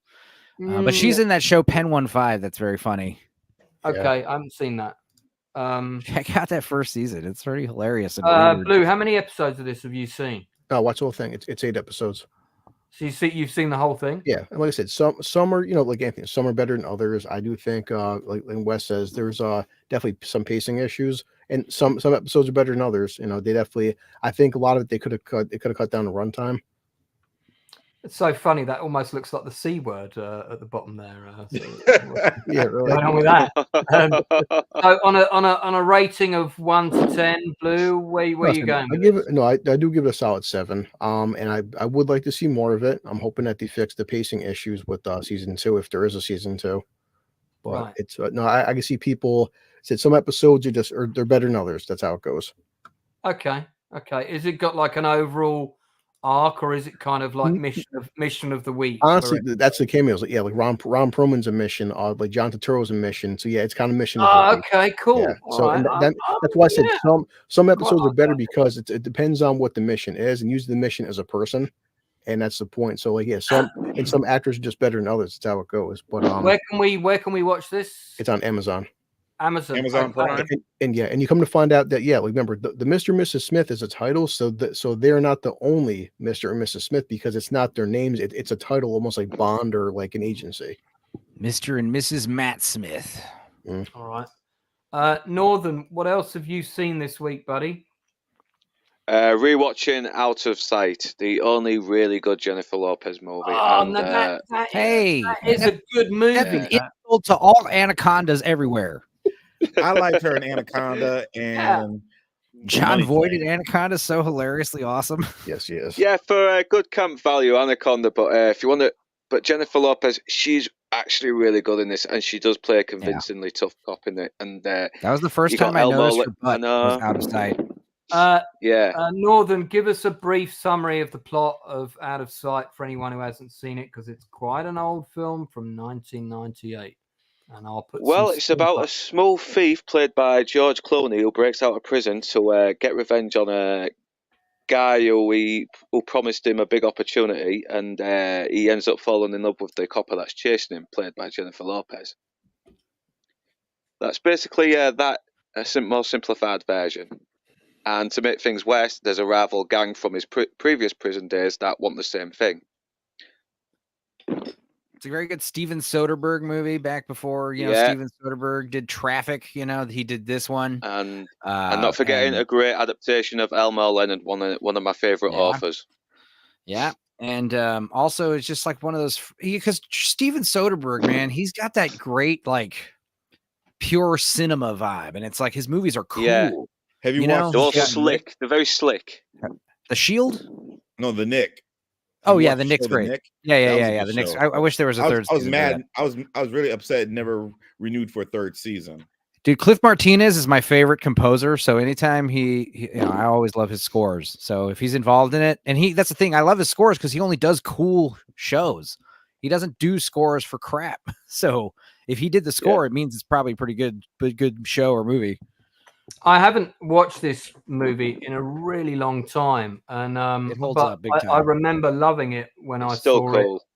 it. Yeah, his little cigarette lighter, his Zippo that he's always snapping and flicking around, and this is like peak George Clooney. It is peak Clooney. Because like when he did From Dusk Till Dawn, he's insane, and then he does like Batman and this. Batman was the worst movie ever. No, I know, but ever since this is like every character he's ever played after this. Out of sight. He's just Mr. like, hey, how's it going? Dan Candy, you're right there. Yeah, he's playing this. Yeah, he's playing the same character, and he played in Jackie Brown because they're both from Elmore Leonard novels. Yeah, Michael Keaton. Jackie Brown is adapted from Rum Punch. It's right. So they nice little connection. Hey Lance, I just saw an old movie for the first time yesterday. What? Well, hold that thought until we finish talking about this, but then we can come on to that. Anyone else want to say anything else about Out of Sight before we move on? There he is. Yeah, one more thing. Elmore Leonard actually wrote a sequel to it as well called Road Dogs, and but that was years ago. So unfortunately, I don't think we ever will get a movie adaptation of it. Oh. Sure you will, just not starring George Clooney and J-Lo. It wouldn't be the same. I don't think it would be the same. What are you talking about? I don't know. You're giving actors too much credit, all right? Actors can be replaced and moved on and forgotten in no time, all right? You forget. Well, yeah, I guess what you're saying is it won't capture the flavor of the original because they have certain. You need to have two people that have a really good chemistry. Yeah, if it came out maybe 10 years ago, actors, I think that would work. Yeah, if it came out a couple of years ago after the novel did, it probably might have worked. Okay. Well, I guess that's the Cannes premiere. God, all that I've got on my Facebook timeline, because of course everybody on my Facebook, with the exception of you guys, works in the industry. So all that's coming up in my timeline, I'm booking to go to Cannes. I'm doing Cannes. Who's doing Cannes this year? Blah blah blah blah blah. Cannes. And I'm like, yeah, okay. I'm not going to Cannes. Thanks. See you later. So Darth Plato's in the chat. Good to see you. It's his birthday. It's his birthday. Hey man, well if it's your happy birthday, Darth. Happy birthday to you. Darth, hold on. I know you don't like streams. Darth Plato. Hold on, let me get rid of him for a second. Darth, I know you don't like streams with lots of people, but if you want to come on just for a little bit, let me know and I'll bring you on. Sorry, Stephen. It's copyright laws. Lance, last night I saw an old movie for the first time last night. Has anyone ever heard of a movie called The Fourth War starring Roy Scheider and Jürgen Prochnow? I saw it at the cinema. I saw it for the first time at a film festival. For the first time last night. What's your opinion on it? It's do you know what? That's the only time I've watched it. And I would really like to revisit it because when I saw it. It didn't get a general release over here, but there was a film festival. I believe the film festival was in Richmond, and there was about 4 movies that I saw at that festival, and one of the other films was The Package with Gene Hackman and Tommy Lee Jones. That Stupenzo. We definitely need to do a show about that. That's a great. The Fourth War is directed by John Frankenheimer, who made who also directed Andersonville. Yeah. It's basically a character study about 2 people who are rivals. It's marketed as an action film, which it's not. It was very interesting for me as a veteran who served in the military. You got an American colonel who's basically, I don't know if he's suffering from PTSD or he's just too gung-ho from Vietnam or something like that, but basically he can't seem to live without war. And he has a counterpart played by Jurgen Proctor, who's a Russian colonel who basically feels from the same way from his experience in Afghanistan. And it was a good movie until, like, I thought it was a pretty good movie. If I could rate it out of 10, I'd say I'd give it a low 8, high 7 out of 10. Yeah, I'd give it a 7. The ending was kind of depressing, though. The ending's very depressing. I remember the ending, man. Movies are. This scene was good. I like this scene. It's basically about an American colonel and a Russian colonel who kind of stare at each other across the border between America and Russia in Berlin, but it's not set in the city of Berlin. It's more in the countryside. Back when Czechoslovakia was called Czechoslovakia. Yeah, another one was called Czechoslovakia. Ultimately, they kind of end up in this face-off, which they deliberately escalate between themselves. They end up. That was fake. Hypothermia would have killed them. I know. Yeah, I like that combat jacket. This was in the 80s. There's no way they would have survived during the end. No, I'd love that jacket. I love Jurgen Prochnow.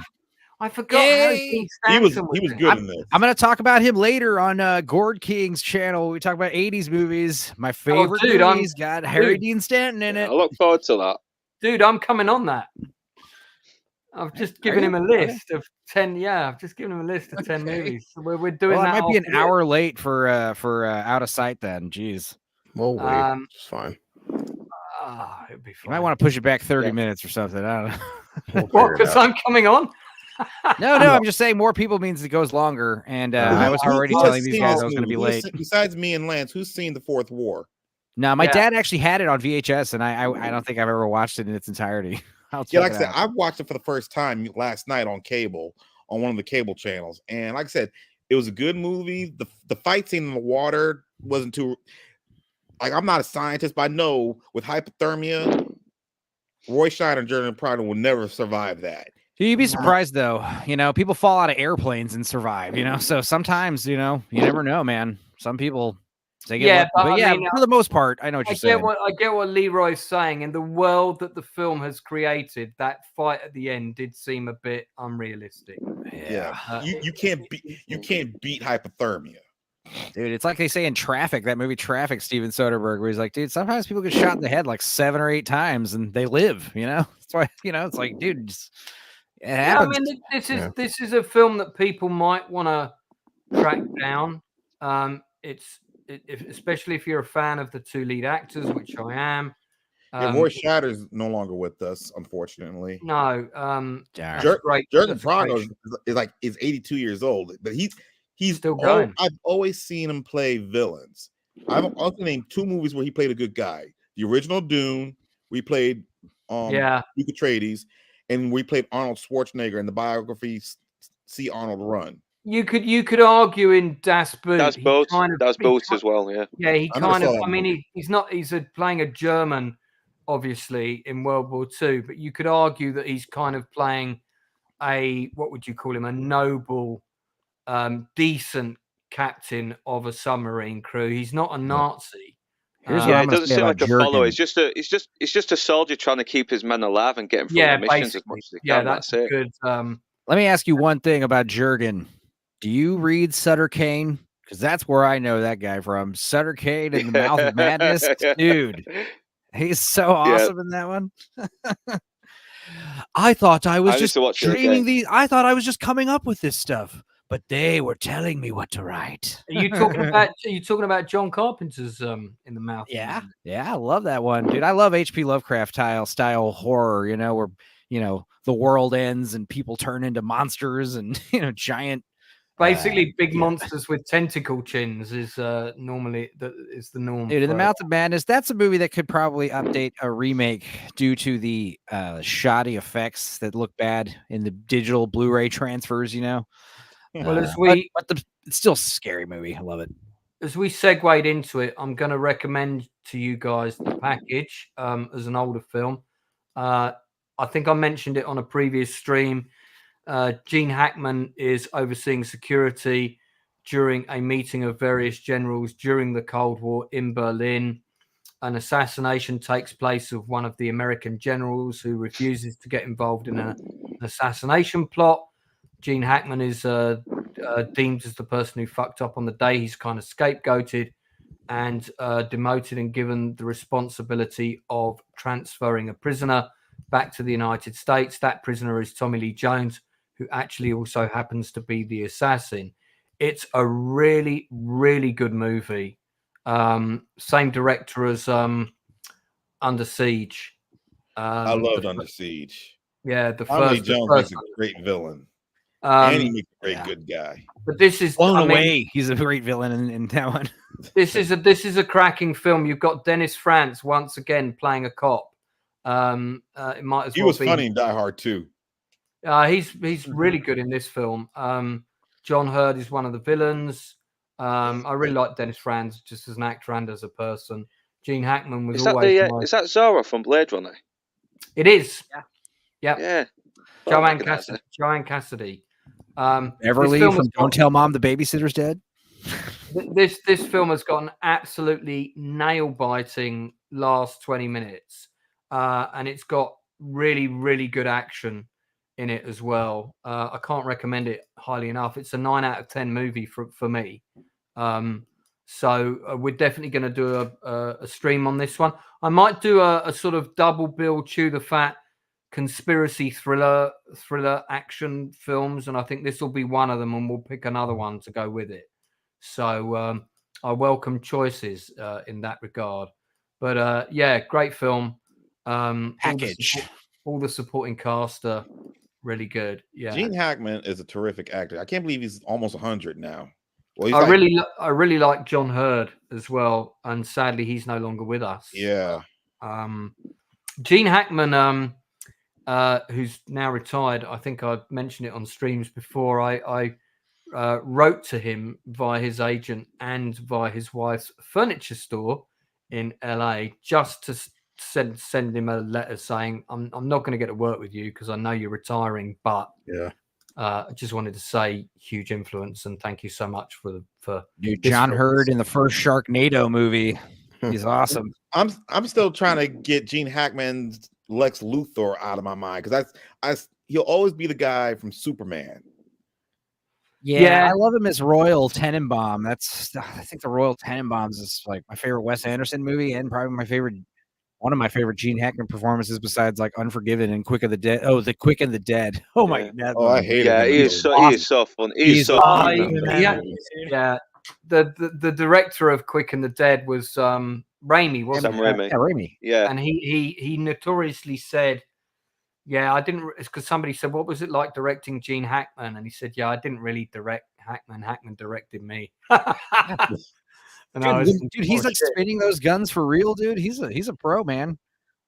Yeah, I think Gene Hackman knows how to use he ain't no phony. Oh, and then the Birdcage is also fantastic. Oh God, French Connection. I mean, when he passes, and I pray that's not for a while. I liked him in On Bonnie and Clyde. He was great. That was the first film I ever saw him in. Yeah. I think that was his first film, wasn't it? And he was nearly 40 as well when that came It was very early in his career. It might not have been his very first. He didn't start acting until he was like in his 30s. Yeah, he started quite late. He's already a 2-time Oscar winner. Yeah. Well, this is a film that really got by a lot of people, and yeah, he was Sandy. He was in the Poseidon Adventure. Actually, thank you. That's probably the first film I saw him in. I saw that Bonnie and Clyde around the same time. You know what I know what my favorite Gene Hackman movie was. The Crimson Tide with Denzel Washington. So good. Yeah, that's class. I still have that in my DVR. I'm going to watch that tonight. I mean, that's such a good movie. The dialogue. Yes, he should have been nominated for Crimson Tide. Him and Denzel Washington. Absolutely, yeah. They both gave Oscar winning. That film is almost like a stage play What's going on with this poster? They've made him look like a camp gay man with lipstick on. I mean, he's got a gun though, so you know. The gun looks like someone else is holding it. What's going on here? Holding a phallus. And Joanne Cassidy looks like she's in drag. No, she looks like she's like some matron from a private school about to tell off Harry Potter. Man, this is a. They brought Orion back. I think it was like Influencer or one of these movies I watched recently. Yeah, I saw the Orion logo. I was like, what? Okay. So Orion Pictures is back. Apparently. Oh, that's a cool cover. Anyway, I recommend this. It's an absolutely fab film. I've got the DVD. Enemy of the State. Has anyone seen Enemy of the State? Oh, hell I yeah. was thinking we could do that as a double bill. Better movies. You see a lot of actors today who got their start on that movie. James Caan's son, Barry Pepper, Jack Black. Yeah, Enzo, let's do that as a double bill. The Package and Enemy at the State. Hell yeah. Enemy of the State and The Package. That's two. Yeah, there's a theory where like whenever Will Smith doesn't do a song for the soundtrack of his movie, that movie is better. That movie is suddenly like it's not like causation equals correlation. But I'm just saying, like when you got Men in Black, Wild Wild West, but then you got Independence Day, Enemy of the State. These are the movies that he doesn't do songs for. These are like and that he films. Actually did. Also, I like, even though I'm not a fan of Muhammad Ali, I liked him in Ali. Oh yeah, that was Michael Mann, man. Yeah. Hell yeah. Northern, have you got anything else you want to recommend, old or new? I'm trying to think what's coming. I did rewatch Edge of Tomorrow again after a long time not seeing it, and yeah, it is still a bloody fun movie. I really do like that film. I really do like that film. And I think I sent a picture of you where one of the characters actually looked a little bit like the drinker. I think it was the Australian guy on it.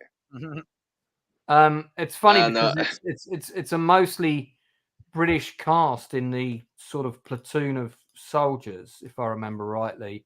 Yeah, I remember one of the actors that played did the Robin Hood TV series back in the late to mid 2000s, I think it was as well. Yeah, and oh god, yeah, Emily Blunt is brilliant in it. I forgot Bill Paxton was in this. Yeah, God rest his soul. It's something so satisfying watching Bill Paxton ordering Tom Cruise to do push-ups. You know what I mean? Like it's just like yes, boss him around, Bill.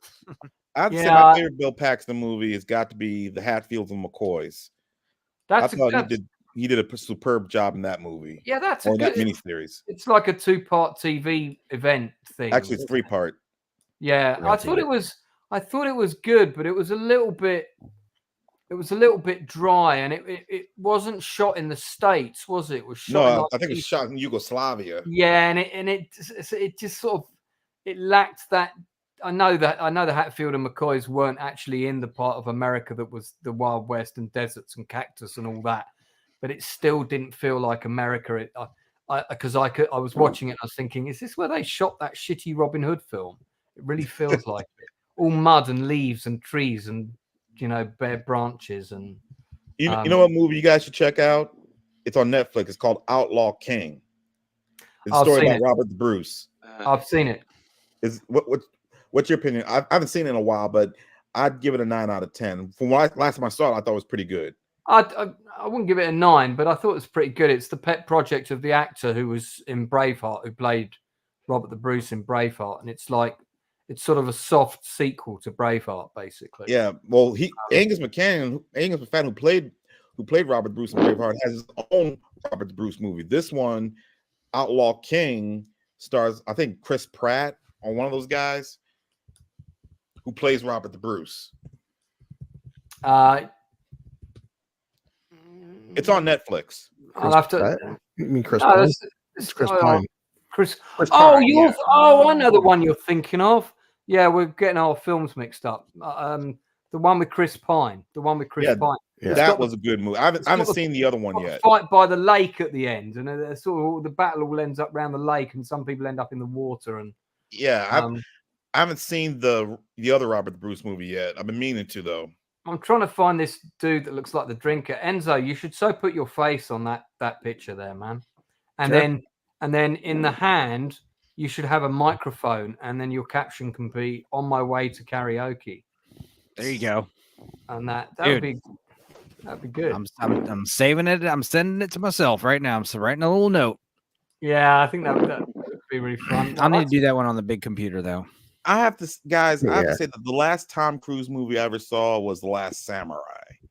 That's directed by Edward Zwick, who's actually got a book out, and I'd like to give him a plug because I love it. Yeah, I mean, I'm not a big Tom Cruise fan. I mean, I like The Last Samurai. Like I said, I'm a self-proclaimed history buff. So, yeah, The Last Samurai, good thing. Just to remind people, we're doing a special on 5 days at Memorial at the end of March, the last Sunday, March 31st. And I've got Raven Dowder, who's in the show, coming on that episode. And we're going to talk about 5 days at Memorial and what happened at that hospital during Hurricane Katrina. This is an amazing show, man. If you haven't seen it, you've got to watch it. So, and I think some of my guys have seen it now. Some of you have seen it, right? Just episode 1, but I'll finish it this week. I've been trying to find it. But like you said, Dan, it's hard to watch as somebody who is, we're all old enough to live through it, but it just as an American citizen, it fucking pisses me off. Listen, it's a hard watch. It's not an easy watch, but I just feel it's like essential viewing, man. Everyone's got to see that. Everyone's got to see that show. Because if you want to be on that stream, you got to watch it. Okay, cool. Well, we're nearly at the 2-hour mark, so we're going to start wrapping things up. Has anybody seen anything that we haven't mentioned that you want to give a quick plug to before I do the rounds? Part of my favorite film of 2024 is Madam Webb. Oh no! Oh, we didn't talk about Madam Webb. Hey, give us credit for not mentioning Madam Webb at all. Hell yeah! Every YouTuber on earth right now is talking about that show. That movie, I feel like everybody's just talking about it just to get like right. The thing is, we genuinely should have brought it up, but I just kind of forgot. I literally forgot. I was waiting for it. Like, I mean, I haven't seen it. Okay, let's talk about it briefly, and then we'll wrap up. I haven't seen it. My understanding is that it's the basic premise is it's kind of a soft prequel to Spider-Man, and it's about this woman that gets all these cool abilities. I've seen the summary of the story. Lance, let me ask you a question. Have you seen the movie Next with Nicolas Cage? Yeah, I think I have. Yeah, it's very bad time travel future seeing movie. Okay, imagine that, but starring 4 dumb women. Right, same movie. It's the movie, and Next was terrible. Me and Gord King are gonna watch that soon. But Madam Webb was just not good at all. And the thing is, like, I don't even care about the Spider-Man stuff in general, so it could be biased. But I mean, I've seen interviews with Dakota Johnson where she's talking about it, and it feels like she kind of knows it's not really any good. There's nothing we could say that hasn't already been said on the dozens of streams. In fact, one of the writers, some writer joined the B-Sup crew yesterday and talked about, like, I don't know. There's like a lot of like blame, like who should be blamed? The writers? No. The producers? The director? No. Blame the system. That's like the new narrative going around. Well, I mean, I think you can't not blame the producers. At the end of the day, those are the people that pull the triggers on a movie. It's the Hollywood machine that's broken, bro. It's not like these people that make these movies are untalented hacks. Yeah, I mean, Adam Slip. I think that look at the end of the day, writers, write for a paycheck. Some stuff they're going to be passionate about. Some stuff is just a paycheck. I get the impression that this was just a paycheck for everyone involved. Darth Plato's watch 5 days. Great watch, awful event. Absolutely true. Got to see it. I'm not planning on watching it. I mean, I stopped watching superhero movies. I haven't seen any new movies yet. I am looking forward to seeing Dune Part 2, and I'm definitely going to. You guys convinced me. I'm going to try to watch American Fiction tonight. Watch American Fiction and watch 5 Days at Memorial on Apple Plus. All right. Okay. And try and watch some new stuff, Leroy, because that will justify you coming back here. Okay, because the idea is to talk about stuff we've watched. All right. I'm gonna plug everybody's shit now. So Lance, it's good seeing you again. It's good seeing you guys again. Yeah, buddy. Also, I just before I log off, I just recently did an interview with my publisher on YouTube. Just go on. Have you got a link for it? Yeah, Dusty Saddle Publishing on YouTube. No. The idea is you copy and paste the link and put it in the private chat, and then I put it in the chat so everyone can see it. All right, no problem, man. I'll do that. You guys have a good night. Don't you too, man. Don't go yet. You need to be able to put the link in the thing, otherwise you won't be able to do it. And I'm also going to plug your books for you. It's running off already before I've even plugged this shit. What's going on with that? Okay, so Leroy's a writer, in case you missed that he mentioned that. And here's some of his books on Amazon. This is amazon.co.uk. If you're in America, you're going to want to order these books from amazon.com. But various Western narratives, often written from the perspectives of various different characters, including native Indians. This is Leroy's passion. If you like Westerns, if you like reading novels, do try and support him. Grab one of his books. This is not a sequel to Where Eagles Dare, even though it does sound like it. This is where the eagles fly. But I do like that title, though. Very nice. Nice cover. Thank you, Lance. Very American. So have you got a link you can chuck at me? Give me a second. I'm going to. All right. You guys see me? Give me a second. I'm going to try to find the link right now. No, that's right. You can do that while we're talking about other people's shit. Right. Luke, before you fall asleep, what you got coming up, mate? Well, stuff. I'm going to be on Blue Collar Losers rewatch with Enzo and Toxic for Out of Sight, and trying to get a review done for No Time to Die. And what else? I've got Fandad Menace, a stream with Fandad Menace on the thing, the 1982 John Carpenter version, and I'm going to be doing that Saturday at 11. Yeah. I can give you a few bits of info for that. When I did the stream with the drinker, and also I did a stream about it on my channel. We went on Google. You did loads, didn't you, on that time? I did, yeah. It was a sort of Halloween. It was Halloween. It was doing the rounds, but we went to where it was filmed on Google Earth. You can see where it was filmed, and obviously the set's not there anymore. But it really gives you a sense of the isolation that the cast would have felt when they were shooting that. And also that they built the set so that the most of the interiors, not all of them, but some of the interiors were actually at that set in the middle of nowhere. So they built stuff that could work inside and outside. And then you also had then some location interiors that were done in the studio, of course. Yeah. But with like the big block of ice, that was in a location interior. And some of the others, but things like the rec room and stuff like that, with the pool table and stuff, they actually built that main interior actually on the location so that these guys could actually use it for real, like a green room. So pretty interesting. Joe Polish, Keith David, and one other cast member of the thing are all appearing at a comic convention in Manchester. I think it's in May or June of this year, certainly later this year in the UK. There's a bit of a Thing cast reunion happening. So fans of the movie. I just sent you the link, Lance. Have you sent it to me on Facebook? Yes, I sent it to you on Facebook. Okay, right, no worries. I'll drop that in the chat in just a sec. Blue, what you got coming up? Yeah, so whenever you and Enzo are done hanging out with the damn pumpkin dude, we're gonna watch Out of Sight. So that's tonight. Yeah, so it's gonna be after you guys. So yeah, Enzo doing your stream to Pumpkin King to like now Out of Sight tonight. So yeah. Yeah, damn man, I don't know that I can do all three of those. Tuesdays are rough. Tuesdays are busy days for me. If you want to stop and Lance for 10 minutes or so, you can, but we're doing that. And I'll remind you Sunday. I have a feeling God King will talk about Blade Runner since we did it last week. Yeah. I'll remind you, Lance, on Sunday when we do Masters of the Air. I got lucky, it just sold out, but I bought 2 tickets for me and my kid there's a special Dune screening on Sunday, which is coming out 5 days earlier.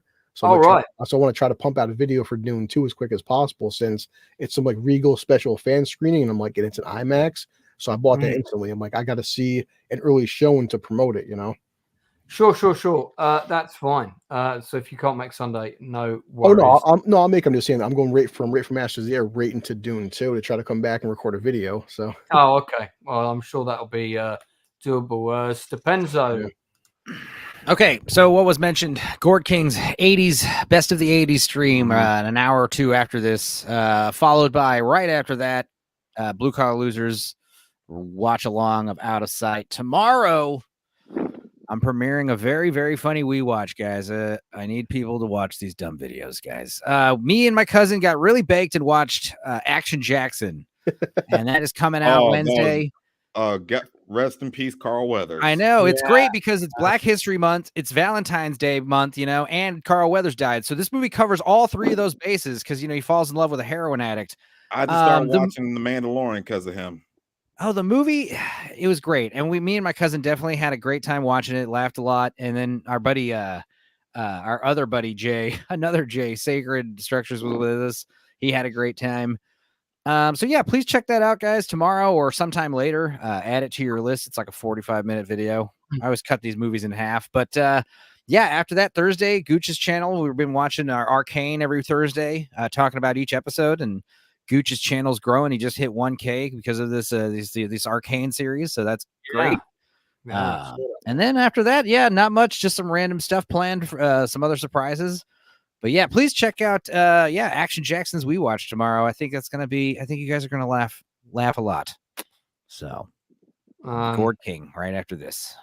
Okay, all right. Well, thanks for the 13 people that were watching. The people who have put comments in the chat. Do love the interaction.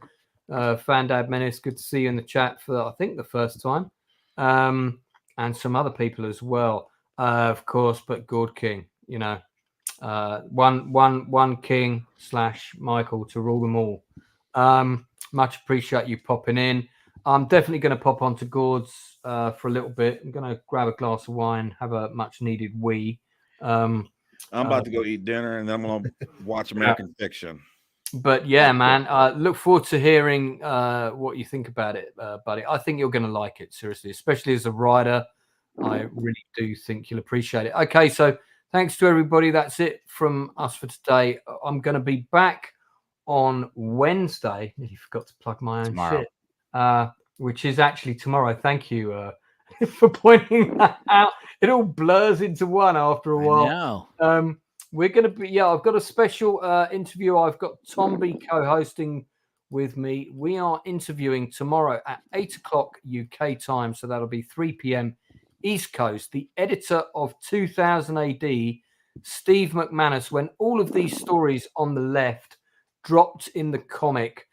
You're talking about the golden era of Judge Dredd, so like the Block War, Apocalypse War, the Judge Child stories, Harry 20, the High Rock, which I would just love to see a TV show made of that, especially if I'm writing and directing it.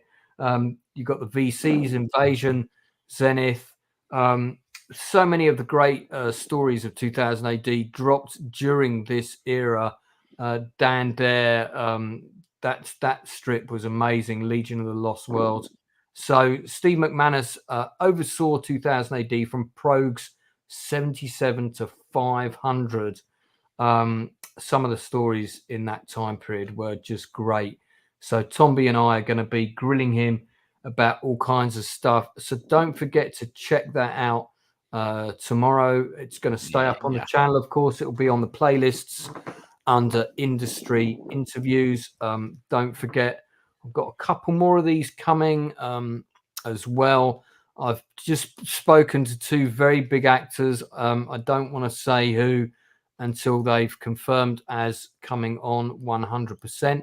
But the one that I can confirm, we don't have the date yet, but it will be in April, is actor Damon Herriman. Those people who are fans of Mr. In Between, which is a great show. If you haven't seen it, you definitely need to see it. Or Justified, you will have seen Damon Herriman in Justified, but he also played Charles Manson in Mindhunter, and I believe he also played Charles Manson in Once Upon a Time in Hollywood.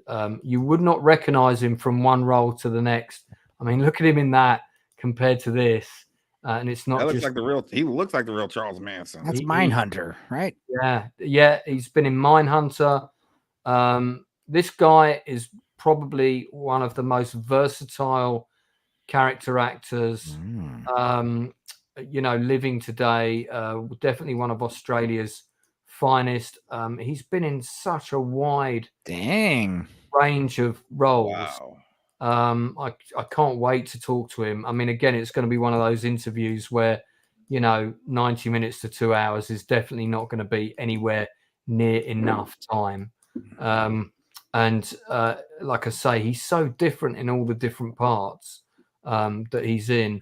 But if you're not familiar with him, check out any of his films. Usually if he's in something, it's usually worth watching. He's quite clever about the projects and the roles that he's chosen. And that's one of the questions I'm going to ask him. Is that just luck, or have you been really picky about the scripts that you've seen? Of course, he was in The Lone Ranger, but you can't win them all.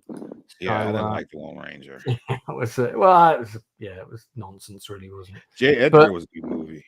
Yeah, it was. And he was in Mr. In Between, and he was also in The Tourist and Mr. I've Just Got 4 Kidneys from Justified. So that's going to be coming up in April. I've got my special for 5 days at Memorial in March. Loads of stuff happening and lots of episodes of Chew the Fat and some watch parties and things. Look out for them on Saturdays or Sundays. Until then, better let everybody go because we've all got to be somewhere else. Yep.